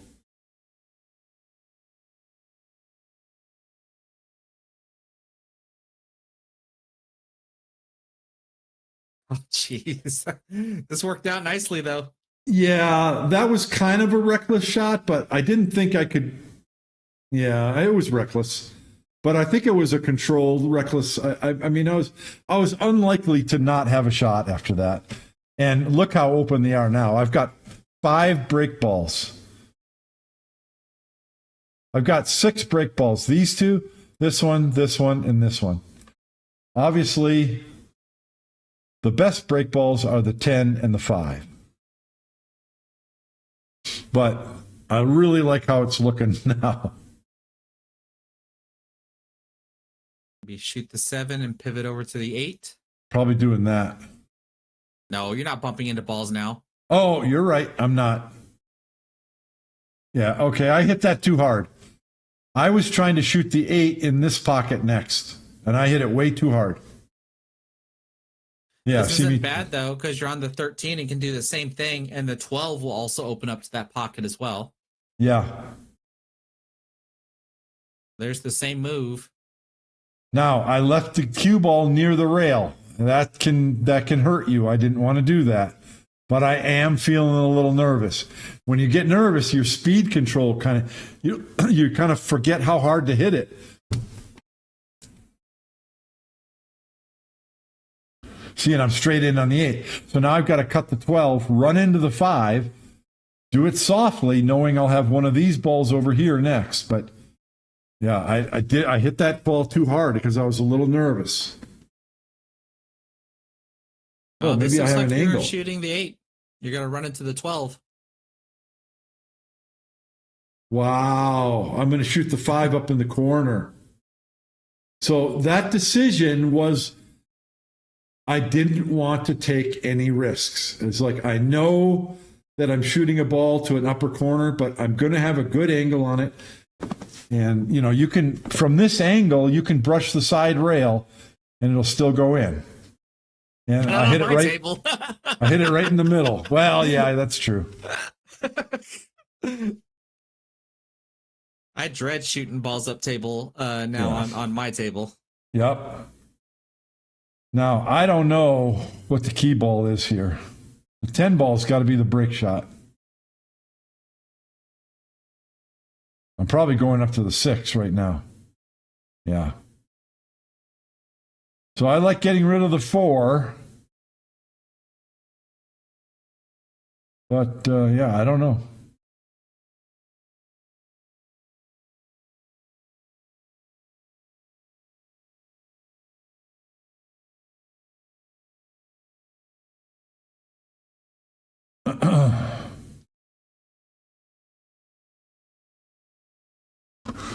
Hmm. So this is one thing that somebody else mentioned I was doing during this 198. I was taking a lot of time to check my angles. And I think that's when I'm not playing as well. I think I rush too quickly from shot to shot and I don't get the right angle. Well, I mean, I think you can nitpick every little detail that you might be doing here that you don't think that you were doing earlier today, or that you might do on average. Because at the end of the day, regardless of how much nitpicking that you can do, or all the pre-shot routine steps that you're doing, the most important thing is that you're executing. I mean, Okay. at the end of the day. Mm-hmm. So this is not a good end pattern. But like you're saying, I don't care. I'm just going to make the ball. You know what I mean? Yeah. So this is not a good key ball at all. But if you get below it, you can follow to the rail and across. And it's actually not too difficult to judge the speed to get an angle. But it's definitely not preferred.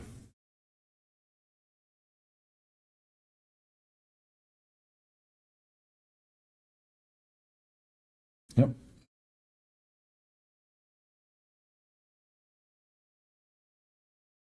So you've gotten a couple of wrecks now where you're kind of out of line, or your pattern's not so great, and whatnot, and I would say the distinction is that you're recovering.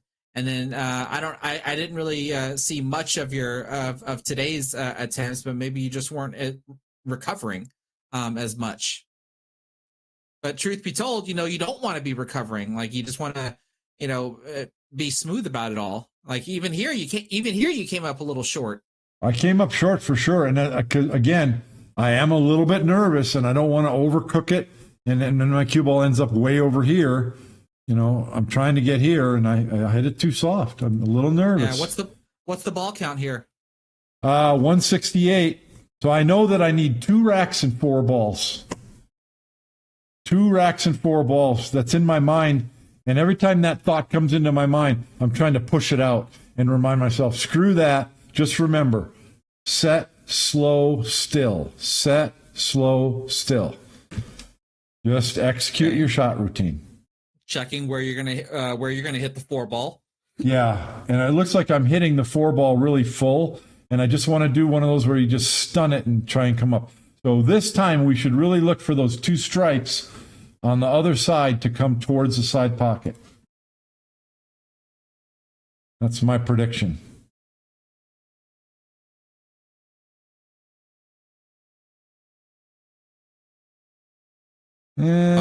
Sort of. But you hit the bottom of the ball this time, and then they do kind of go in that direction. We already know now if you hit the top of it, they don't. They go straight to the side. Yeah. This worked out, though. It gave you that 3 ball. Yeah, good thing I have the 3, because I don't think I got much else. I'm going to mark this as break ball. I do have break balls. Because the 9 is okay if I can get rid of the 6, and the 4 is a good break ball.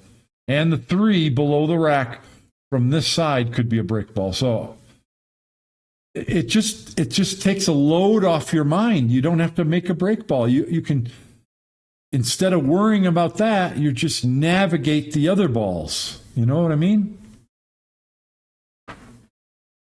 Now, that wasn't great because I kind of created a worse problem with these 2, but I figured out a way to deal with it.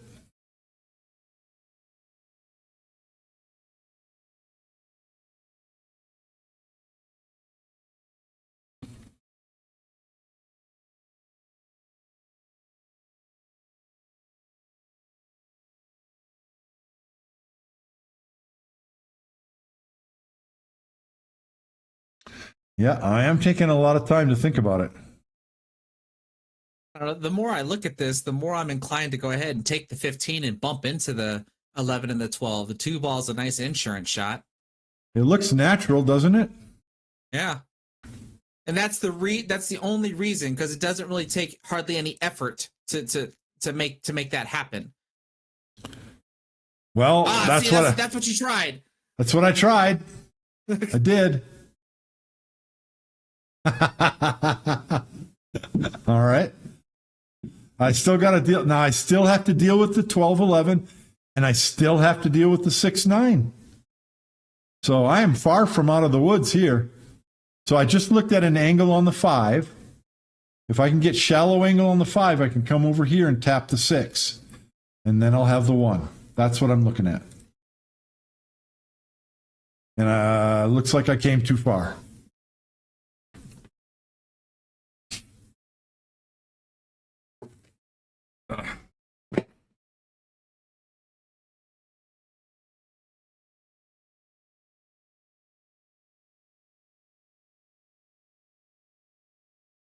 Okay, so now I have to come up with another plan.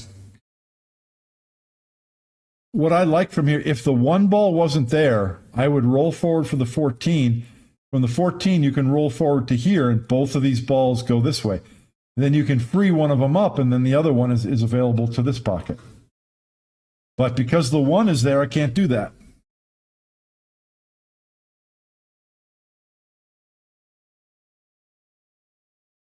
You're not going to crash into those 3, are you? Oh, jeez. Okay, I'm going to declare that the wrong shot. I don't know what I was thinking there. That was not the right shot. We're just going to take this long 4 ball. Goodness gracious. Well, it's just, I don't have to do anything with the cue ball. I can just roll it in softly. That's the only reason. So this, I'm way out of line. I'm way out of line in this rack. Yeah, this is not good. Okay. Now you're okay. Well, I still got to deal with the 6-9. I got to shoot the 11 and bump the 12 just to control the cue ball. Unless I want to draw it back, I guess could do that.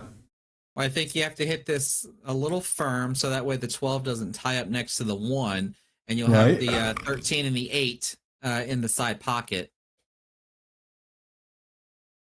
Ooh, I hit that hard. Why'd I do that? So the 12 doesn't tie up next to the 1. Okay. How am I going to deal with the 6-9? I think, I mean, now would be a good time to go in to bump the 9. But that's my best break ball. I know, but and then you also have to bridge over the 2, which is not ideal.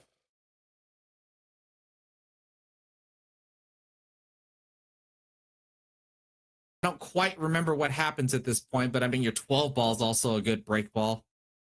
That's true. It's very true. You can go into the 9 and the 6 right now with the 8 ball. Oh, I'm going to go to the rail and come into the backside of the 9. Yeah. And I hit it too hard. Oh, gee whiz. Yeah. I got a little fortunate there. Yeah, now I'm looking at, is the 6 ball a break ball? I don't think so. So now I've got to shoot the 9, and then the 6-14, and then the 2-1 to get on the break ball.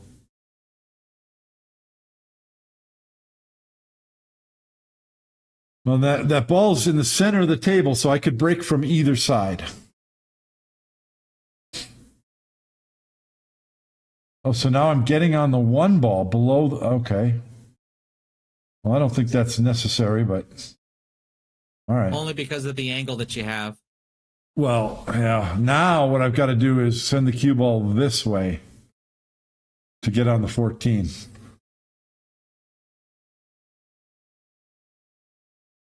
And, that's fun, but I hit it. But it's not, I don't think it's ideal. But now you see, you just go 14, 6, 2, and then you're down here, you're on your break ball. So from a pattern point of view, it's okay.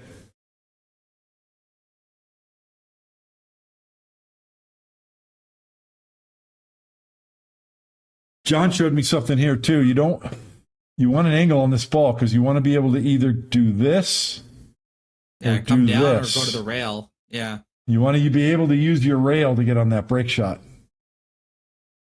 You don't want to be straight where you're just tapping it forward, which is what I think I did.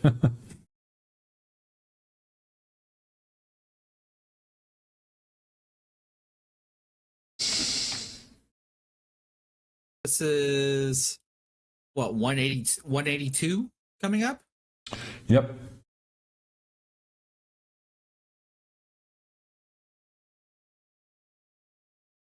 Okay. One more. I think this is another top outside one because you're a little bit below the brake ball. I would agree from here. It's better if the object ball is on this side, a little bit forward. It's in the center, but still, yeah, I think you got to go left English here. Plus, I mean, outside spin just helps you make the ball too.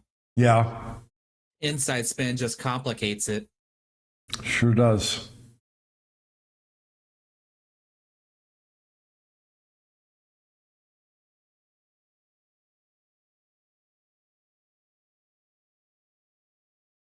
Yep, same thing.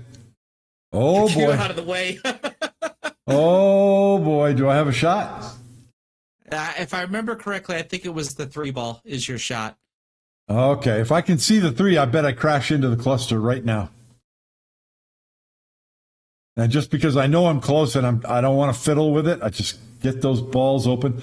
I'm going to mark this as a yes because I do have a brake ball with the 14. It's not a great one, but it is a brake ball. So, it's very likely I'll get a better one right here. Probably a little bit of check inside to come right back into the cluster like that, and the 10 ball's the insurance shot. Yeah. I don't You're think gonna that have to 13 use the 14 to get on the 13 and the 7. Yeah, yeah.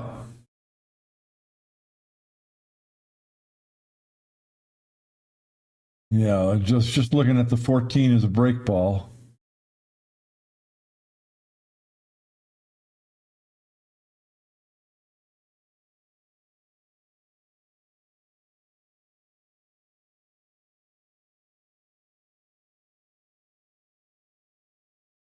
Okay, so I'm probably I'm going up into the 7 or the 2 right now. That's a little bit risky, but I want to make a brake ball.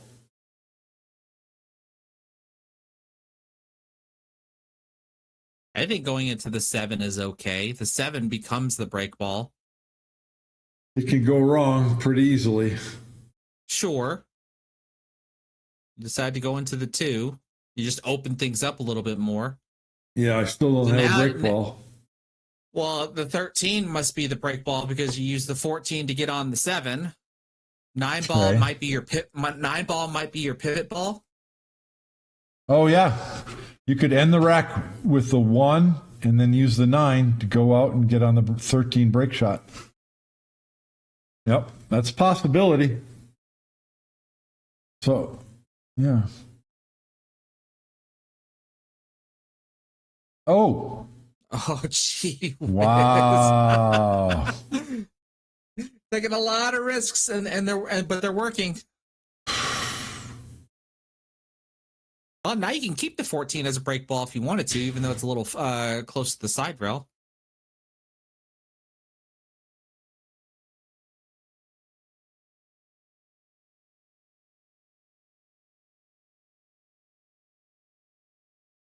Huh.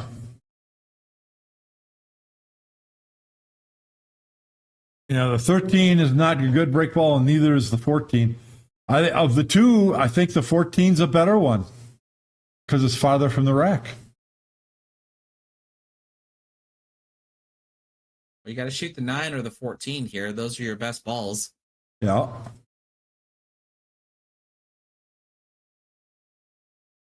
Well, I'm going to break the rack with the 13, but I don't know how I'm going to get on it. I suppose with the 4.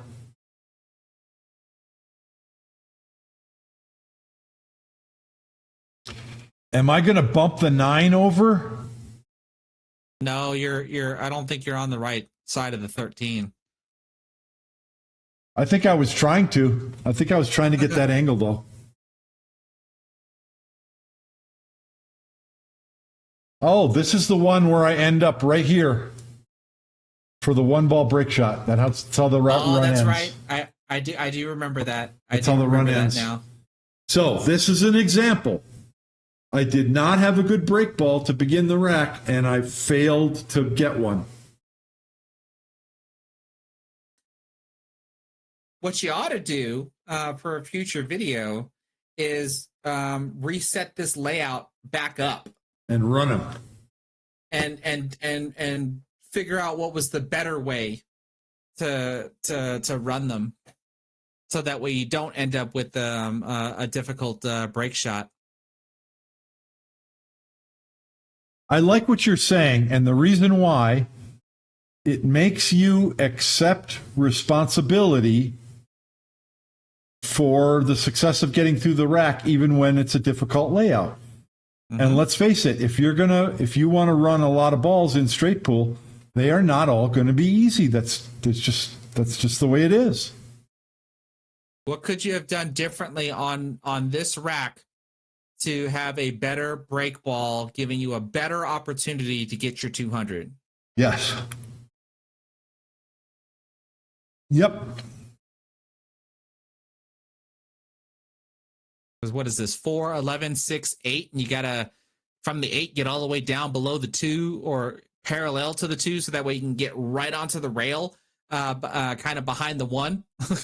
I want to get just to this side of the 2 so I can tap the 2 in and float over here and get right on the rail for the 1. Yeah. And I actually get there. I do remember that. I actually do get there. And it's natural off of this ball. But it's such a tough move. It is. It's a very thin cut as well.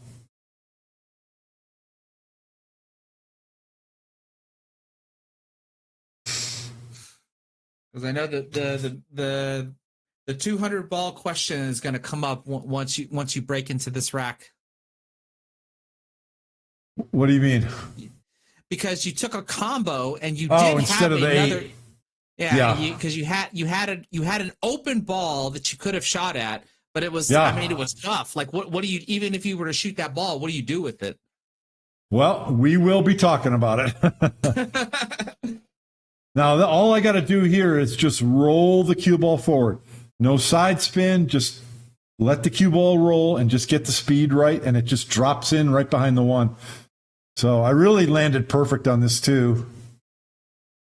And to be honest with you, this is a really good break shot. I mean, it's very unconventional, but given this angle, there's nothing wrong with it. The only thing that I'm thinking about is I don't want to hit it too hard because the tangent line could miss the top of the rack. So I want to get it a little bit of curve so I don't miss the top of the rack. And I actually overdo it and I stick to the side of the rack. But I mean, I probably want to set this up again as well and try hitting this again with more speed than what I do.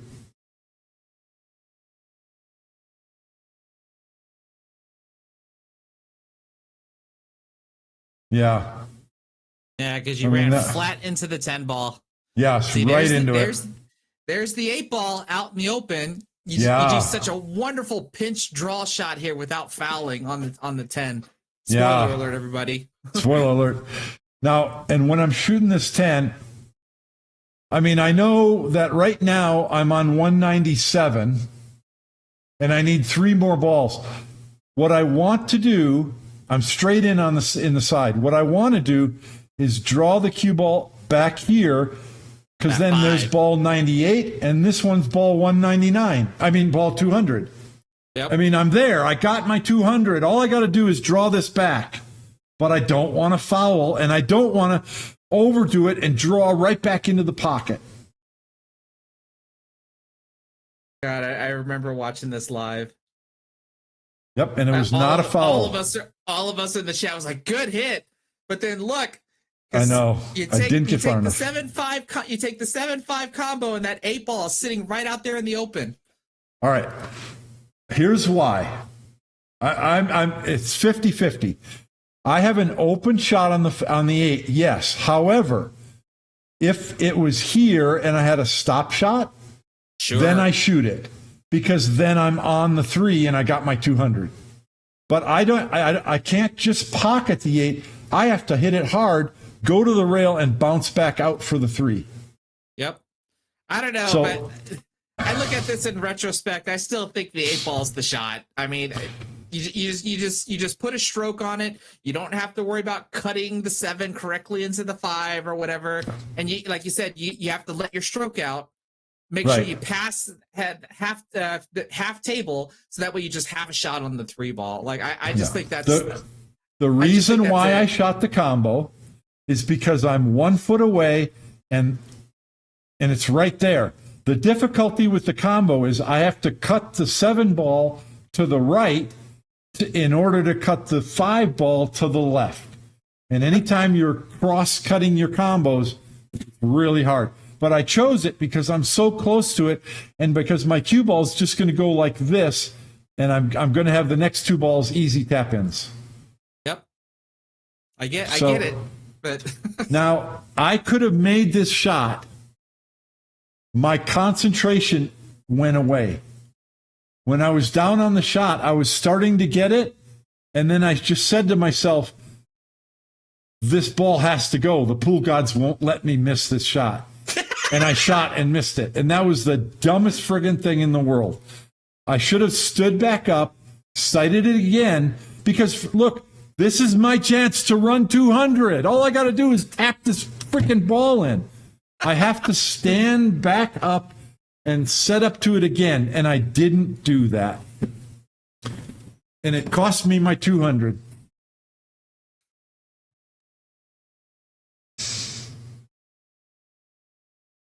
Yeah, you didn't miss it by much, if I remember correctly. Not by much. I got to hit it with a little bit of speed. Yeah, see, of all the balls that you railed first and went in, this is the one that doesn't go in. That doesn't go in. And if these were 5-inch pockets, that ball would have fallen. Oh yeah, for sure, for sure. And look at that, you got the 7 ball and the 3 ball just staring at you for number 200. Had you made them, I mean, the 3 ball's the ball you're going to shoot, but they're both right there. Oh God. When that ball hung up for this video, I muted the sound. If you watch the live stream, I think I let go a couple F-bombs. I was mad. I was not happy. You kept your composure pretty well from what I remember. Yeah, I wasn't too upset. I'm more upset now than I was then. Because the best I've done since this is I did 154 2 days ago. But even that 154, I mean, 154, it's 3 more racks and 4 balls. And I missed. I just missed. So, all right.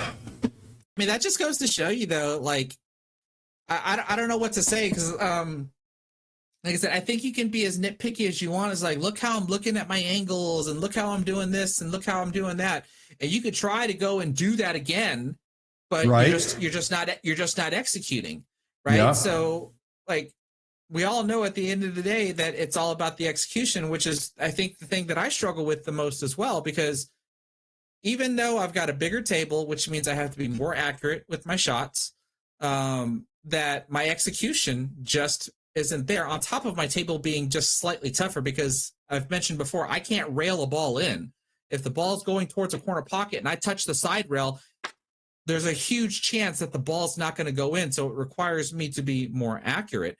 But regardless of how more accurate I try to be, I try to play with the same principles that we talked about today. You know, not bumping balls unless we have to, breaking with at least decent speed, where hopefully that there's a break ball already there and I don't have to touch it. But lo and behold, my execution is just not where it needs to be right now. That's not even allowing me to get like 28s and 30s and 40s. Like, the best I've done on my table recorded so far is a 42. Yeah, I think you just summarized it. Everyone gets hyper focused on strategy. What ball should I shoot? What are the patterns? How do you get an end pattern? And all of that is critically important. You've got to know that. But if you don't have good fundamentals, that knowledge does not do you any good. So, and when I watched John Schmidt shoot at his house, holy crap. He's just making that cue ball dance all over the place, and he never has a hard shot. And that's the difference. I find myself with the cue ball up against the rail or the wrong angle from the one I was trying to get. It's really hard work to consistently keep getting that cue ball where you want it, shot after shot after shot. I mean, now that you've watched this, I mean, Yeah. do you see yourself doing anything different compared to this afternoon besides missing? I mean, like, I think the times when I struggle and I struggle to even run 50, I'm shooting too fast. I'm not taking an extra 5 seconds to just walk around and look and make better decisions. That's one thing John Schmidt said. He said, it doesn't matter how good you get, you will mis-execute. What you've got to learn how to do is to never misdecide. I like that. Yeah. You can recover from mis-executing a shot. If you misdecide on a shot, you can be lost and never recover. So, but I've talked to you about this in the past. When you say misdecide, to me that just seems like pattern play, right? Because I tell you that I think the biggest thing that I struggle with right now is pattern selection. To where like my cue ball is a little loose because of the patterns that I'm playing, and even when I do try to play a tight pattern, I end up not solving trouble spots. Like there was an example earlier where I said, why did you choose to not shoot this next ball that was more of a connector? And you said it had a better purpose.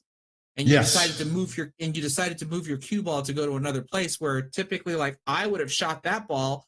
And it makes me wonder if not recognizing that ball has a better purpose, that's what's destroying my pattern. And then causing me to like spiral out of control. From that point. Part of it is you've got to have a lot of experience, because when I watch John Schmidt play, he breaks the balls. He sees the potential patterns through the rack, all 14 balls from the beginning. I don't see it until I've removed a few, or even up to 6 or 7 before I see it. But he sees it right away. And you don't, the only way to get that is just hours and hours of experience. And shooting the wrong thing and figuring it out. So how long was this 198? Like when you I know you chopped it and then you posted it as a separate video. Like how long was it? Like 2 hours? Yeah, I'll go look right now. No, 1 hour and 33 minutes. 133. Okay, yeah. So 198. 133 divided by 198. That's, we want to go balls per minute, right? So 198 divided by 133. 1.5. 1.5 balls per minute. That doesn't sound very fast, does it? That's 45 seconds. So did you do that right? You said 1 hour and 33. That would be 93 minutes. Okay, hold on. So we want balls per minute. So 198, divided by 93. Yeah. 2.13 balls per minute. So that's a little less than 30 seconds per ball. That's moving right along. Don't you think? Well, I ask you that because does that mean that you need to make sure that you're either taking that long to shoot or you need to take longer? Your question at the beginning of the stream is, what are you doing here that you didn't do earlier or that you haven't been doing that allows you to repeat this besides not missing? Yeah. And what is it? Well, no, that's what I'm asking you, because you said, like, you already said you need to slow down, and I don't know if it slowing down means like again, how nitpicky are you trying to be about what you're doing here versus what you haven't been doing since this one here, where we've already pointed out there were quite a few racks in this one where you had to do some recovery, and I'm pretty sure you'd rather not have to do recoveries in those racks. You're taking roughly 30 to 45 seconds a ball or per shot, and then occasionally there's one that peaks over a little bit because you have to do some sort of recovery or whatever. And so if you force yourself to take longer, is that going to help you, or that, like, I don't know, like I'm just grabbing stuff out of the air to try to help answer your question. I've thought about this question before, and I don't have a definitive answer. I tell you what, I think it depends on the person's personality. Because if you watch Darren Appleton or Ralph Souquet play straight pool, they play on the slower slide. They're very calculating. They check the angles on every shot. I guarantee you they take more than 30 seconds per shot.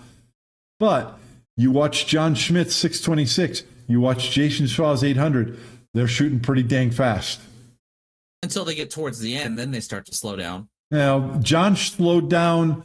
Once he got over 400, he slowed down. Once he got past 526, he sped back up. Yeah, I do remember that. Yeah. So, and Thorsten Hohmann, they always say the same thing. When Thorsten Hohmann starts out in a match, he starts out shooting slowly.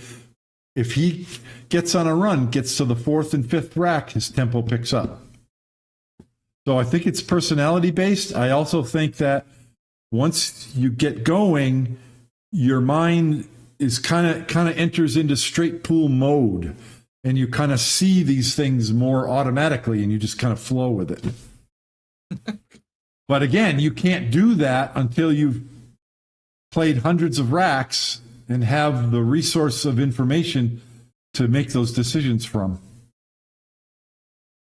It's not like you can read a book and say, oh, I understand all the principles, now I can play. No, it's the same thing like poker. You can't read 3 poker books and then think you can go to Vegas and make money playing poker. No, you got to sit down and learn how to do the things that you learned how to do. Yeah. Well, I think it's fair to say that you're pretty much a good 100-ball runner, because how many centuries do you have now? Like in the 30s? I think 48. 48 of them? I've got 48 of them, and 28 of them are in the last 12 months. Yeah, so I think that makes you a pretty good 100-ball runner. Yeah. And we've talked about this before. Even if you would have gotten 200, right? Your high run would be 200 and something, but you wouldn't be a 200-ball runner. Right. You just have one run over 200. Yeah. My next run is after the 198. My next highest is 189. The next is 168 and then 154. But if you look at runs from 100 to 120, I got a whole bunch of those. Mm-hmm. Yeah. So that's exactly what you were just saying. Yeah. Yeah, because that's going to be the same for me. Like the moment I if I ever get my first 100-ball run, that doesn't make me a 100-ball runner. Right. It just means I have a high run of at least 100 and something. Right. So right now, in my current state, I'm lucky if I can get out of the first rack. Well, we got to get you there, man. We got to get you there. I'm trying. I know. It's tough. Yeah. Yeah. Yeah, I know. This is tough. I know how heartbreaking this is, because I remember when I missed when I got my 88, and I was thinking, like, it's right you were there. Close. It's like if I can get through this rack, and I got to make the next break ball and a ball, and I'm done. But then I can't remember. I think I had to kick a ball in or something to try to keep the rack alive. So I know what this pain feels like. What would be worse, I think, is if your next high run is a 199. Don't even say that. The pool gods just start teasing you over and over and over again. That is a funny thing. about the 100 and the 200. It's not like you have to make the break shot to get your 100. You got to make the break shot at 98 and at 196 and then make a few more Make balls. a ball. Yeah. So, oh man, you can't just cinch it. You got to That's shoot like it. me. I can get to the final rack where I'm on 98 and I got to make that break ball to give me 99, but then I don't have a shot and I have to come up with a hero shot or something just to try to get that 100. I have a lot of 99 ball runs, dude, just for that reason. I have the high run in the Denver Straight Pool League, lifetime high run, and it's 99. Oh, jeez. Yep. That's brutal. That's just brutal. It is brutal. It is brutal, but I got over the 99s and I'll get over this 198. One other thing somebody else said when I ran the 198, somebody else commented afterwards and they said, you looked relaxed. In other words, I wasn't out there putting pressure on myself saying, oh, I got to run 200. I got to run 200. I was just trying to stay relaxed and play pool the way I know it. And you got to enjoy yourself. If you make it into work, you're just piling on pressure and making it harder to do. But I mean, like, I know you were using my program that I built that allows you to keep score. So you're well aware of what you're doing. Oh yeah. It's one thing to just sit there and just try to run. And then when you think you got a good run, you go back and watch the recording. You're like, holy crap, I got 100 plus or whatever. But you're fully aware of what you're doing at this point. And I'm pretty sure that's got to be very pressuring. I think it's the right way to do it. When John Schmidt shoots, he uses a coin and moves it from diamond to diamond. So he knows where he's at all times in the run. He knows. Yeah. That's got to be so. I know it's pressuring to me when I realize what count I'm on and like how much closer I'm getting, and every ball starts to become more and more stressful. Yeah, see, you can't let that happen because in order to get through the rack, you got to cut a ball and run into balls and draw your ball. You got to get your arm to swing. You can't have it be nervous. Yeah. And I'll tell you what, last night, a little bit today and last night a lot, I was not getting through the ball. I was shooting. I said I kind of limp wristed my stroke. You're just never going to get there doing that. You got to be able to move your cue stick through the ball with confidence. Whether you're shooting hard or soft, you got to be able to move that cue with confidence. Okay. Yeah. All right. I guess there weren't all that many people commenting in the chat, huh? You had a couple of them, and then I think I saw that you peaked at about like 30 plus viewers at the time. Okay. All right, cool. So I got to watch this probably a couple of more times just to try to make sure that I understand, like, the main things I want to try to understand good straight pool players is the reason why they shoot the way that they shoot. For example, going back again to that same example where it's like, why didn't you connect to that 10 ball? And you said it has, and your answer was it has a better purpose. I guess that's something I need to try to figure out. Which I still think that besides missing being my biggest fault that prevents me from doing decent runs is my pattern selection. And when I shoot connecting balls, because it minimizes my cue ball movement, which is supposed to be another principle that you're supposed to follow. But at the same time, it's not the most idealistic pattern because of what I'm leaving on the table and then the amount of maneuvering that I have to do on the table to get through the rest of it. So trying to figure out how to balance it, I think has been the toughest thing for me. Here's one way to think about it, because you're a good 8-ball, 9-ball, 10-ball player, right?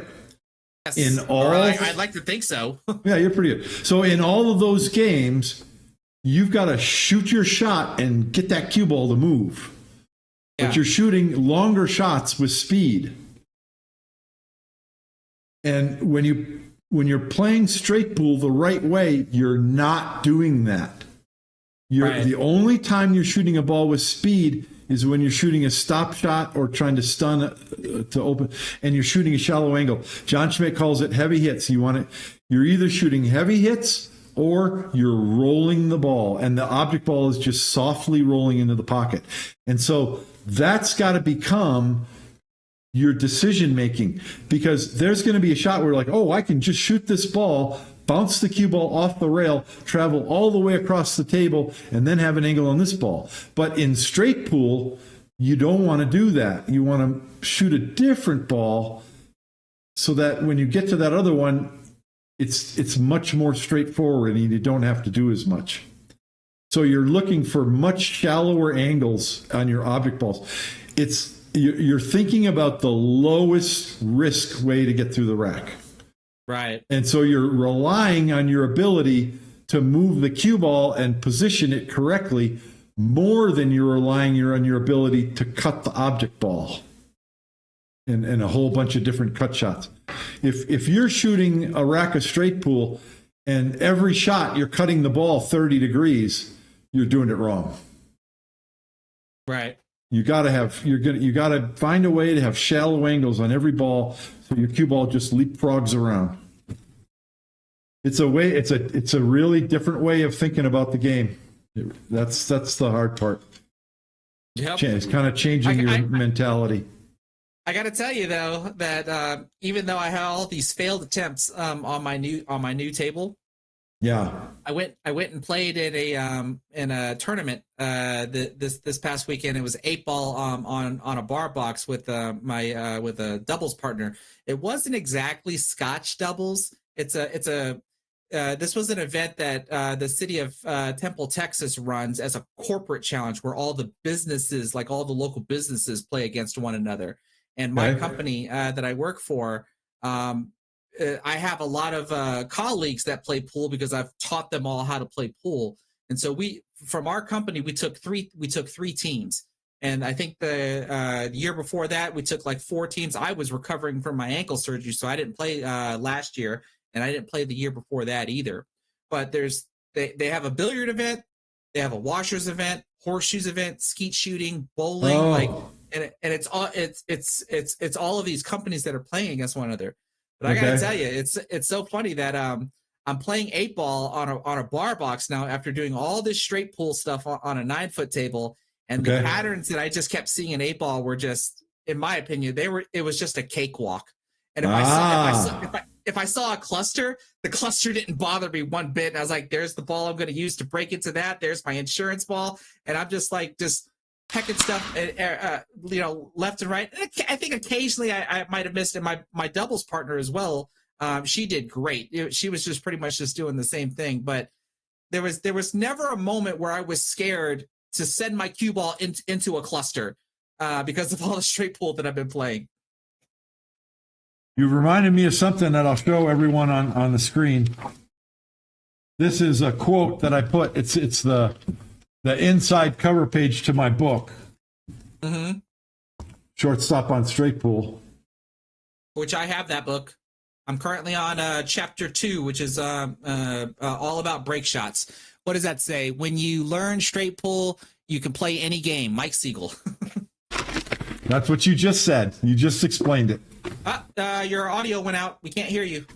Oh, what happened? Still out? It's on.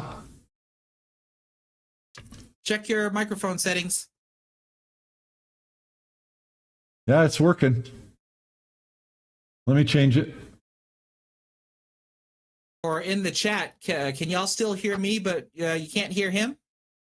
Okay, how about now? Can you hear me? No? There's nothing wrong with it. It's on.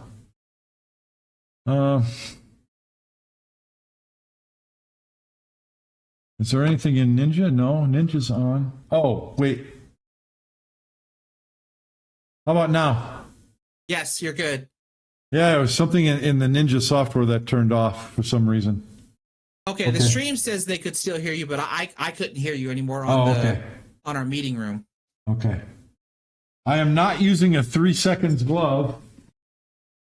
I have owned a 3 seconds glove. I'm using a knockoff, a Chinese knockoff. You can get it on eBay or somewhere. It's called Go Love Joy. I thought you were going to say you can get off of Temu. It's called Go Love Joy. but it's got this Velcro on the back of the hand, but it's a shorter glove. I hate the gloves that come way down over your wrist. It's ridiculous. You don't need it.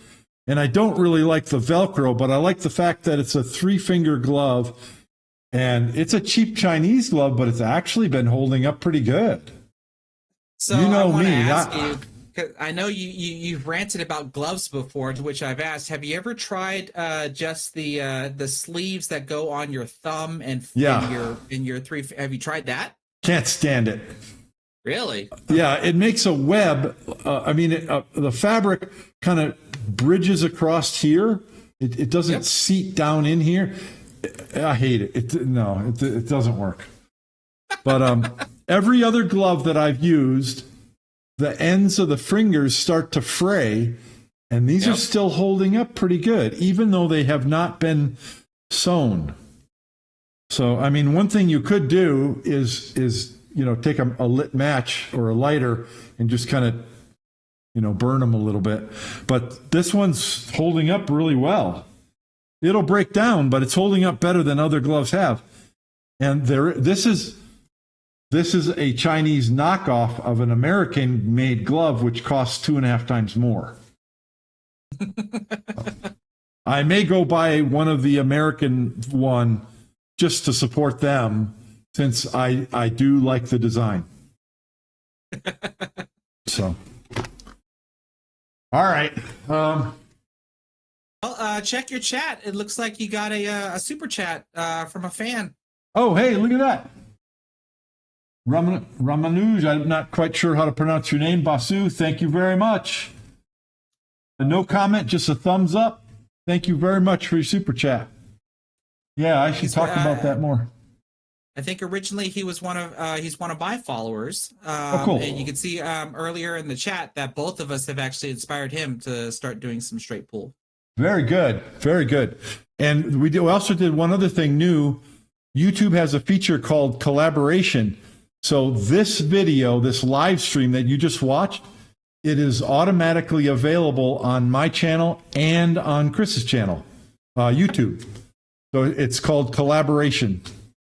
So that's pretty cool too. You can watch it on either of our channels. So when you're done watching it here, go to his channel and leave a like there as well. Grew up playing snooker, which I love, but yeah. Snooker, believe it or not, the snooker is the game that is closest to straight pool in strategy. It's the closest one. 8 ball's next after snooker, but snooker's pretty darn close. Chuck said that's my brother back in Wisconsin, says good evening. Hello. Hey. All right, I'm pretty tired. Chris, how about you? Yeah, this was a lot of fun. Hopefully it's allowed me to learn some stuff. And of course, hopefully the viewers are able to learn some stuff. I hope I was able to point out a few talking points as to why did you do this versus why did you do that or whatever. And then we saw there was quite a few areas that I'm pretty sure you're going to want to maybe reanalyze to where you were doing recovery shots because you wouldn't want to do recovery shots. Right. That way your run's a little bit more cleaner. That way you're and more manageable. And then like I mentioned in the rack prior to this one, is it worth your time to reset up the layout to try to pick out a better pattern that would have allowed you to break into this rack much cleaner, and then you would have been guaranteed your 200? Is that something even worth it? Oh, absolutely. I wrote it down, and I'm gonna make that the rack of the week for next Sunday. I'm gonna do that. Okay. Yep. And I'll probably end up shooting it more than once, I'm sure, because I know there was not an obvious break ball. Well, so, I tell you how I'm gonna the look video, at it. I'll tell you how the video should go. For the rack of the week. You show what you did, and then you show what you should have done. Yes. Like show the break shot. Show both. And how you ran it out to get to here, and then because that way you're showing a recording of your from your live stream, but then you're going to show a brand new recording of here's what I should have done after numerous analysis or numerous attempts. here's what I should have done with the layout that I got. You don't want to redo the break shot because the break shot could generate redoing the break shot could generate a new layout. Yeah, right? I'm going to set up. You could set up the layout and set up where the cue ball was and see if you can pick out a better pattern. Yep. I think that would make an awesome video. So it's a little bit weird because the first shot, I don't think there's any way around this. The first shot has to be the 3 ball. And I think running into these balls is the way to go, don't you? Yeah. I think you have to. What did you run into, though? Did you run into the 15 or did you run into the 2? Because that might be the key difference.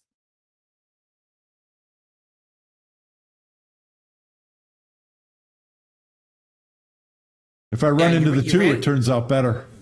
Yeah, that might be the key difference. Yeah, I agree with you. Because if the cue ball hits the 2, that knocks the 13 over. I don't know what I'll have to shoot next. Maybe the cue ball goes up. Yeah. Okay. You know what else?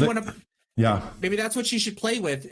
What would happen if you would have hit the 2, or if you allow instead of from here, like I think you have, it's your video. Choose how you want to do it. You can either try to redo this shot to make it better, or since you ran into the 15, start from there. Here. Now, what do you do to improve the rest of the run out to where you can still keep your 14 ball? I agree. As a break shot. You're right. You got all kinds of options. You could have shot the 10. You could have. I think you shot the 15. But there's all kinds of different things that you could have done there. I like it. That's a really good idea. I like the word that you used. You said clean. You talked about recovery shots. When we're not shooting recovery shots, we call the run clean, a clean run. And I'm actually working on that right now because I'm working on an instructional video for advanced straight pool, and it's based on what I learned from John Schmidt. He calls his 626 one of the cleanest runs he's ever shot. Not a single bank shot. There was only one shot that was a little bit questionable that you might have called a recovery shot. Just one. Billiard. It was a billiard shot, wasn't it? It was a billiard out of 626 shots. Every other ball is a shot that he would have played in a tournament, in the finals of a tournament, if he needed 20 balls. Right. It is a very clean run, and that's what we're looking for. When your run is clean, you're never in trouble. You never have to bank a ball. You never have to do anything weird or shoot a recovery shot. That's our goal. That's that's Valhalla. That's perfect pool. Valhalla. All right. I think it's time to go. I'm pretty tired. All right. This was a lot of fun, Bob. Thanks for the invite on this. I really appreciate you. That really made it good to be able to talk things over. So we'll do it again. And keep working on your straight pool. I'm here for you. I'm trying. Hopefully I'll be able to join the 100 Club here, or at least this year. Hopefully. I mean, this year's almost done, but we'll see. Yep. We'll get you there. All right. Thank you, guys. Thank you.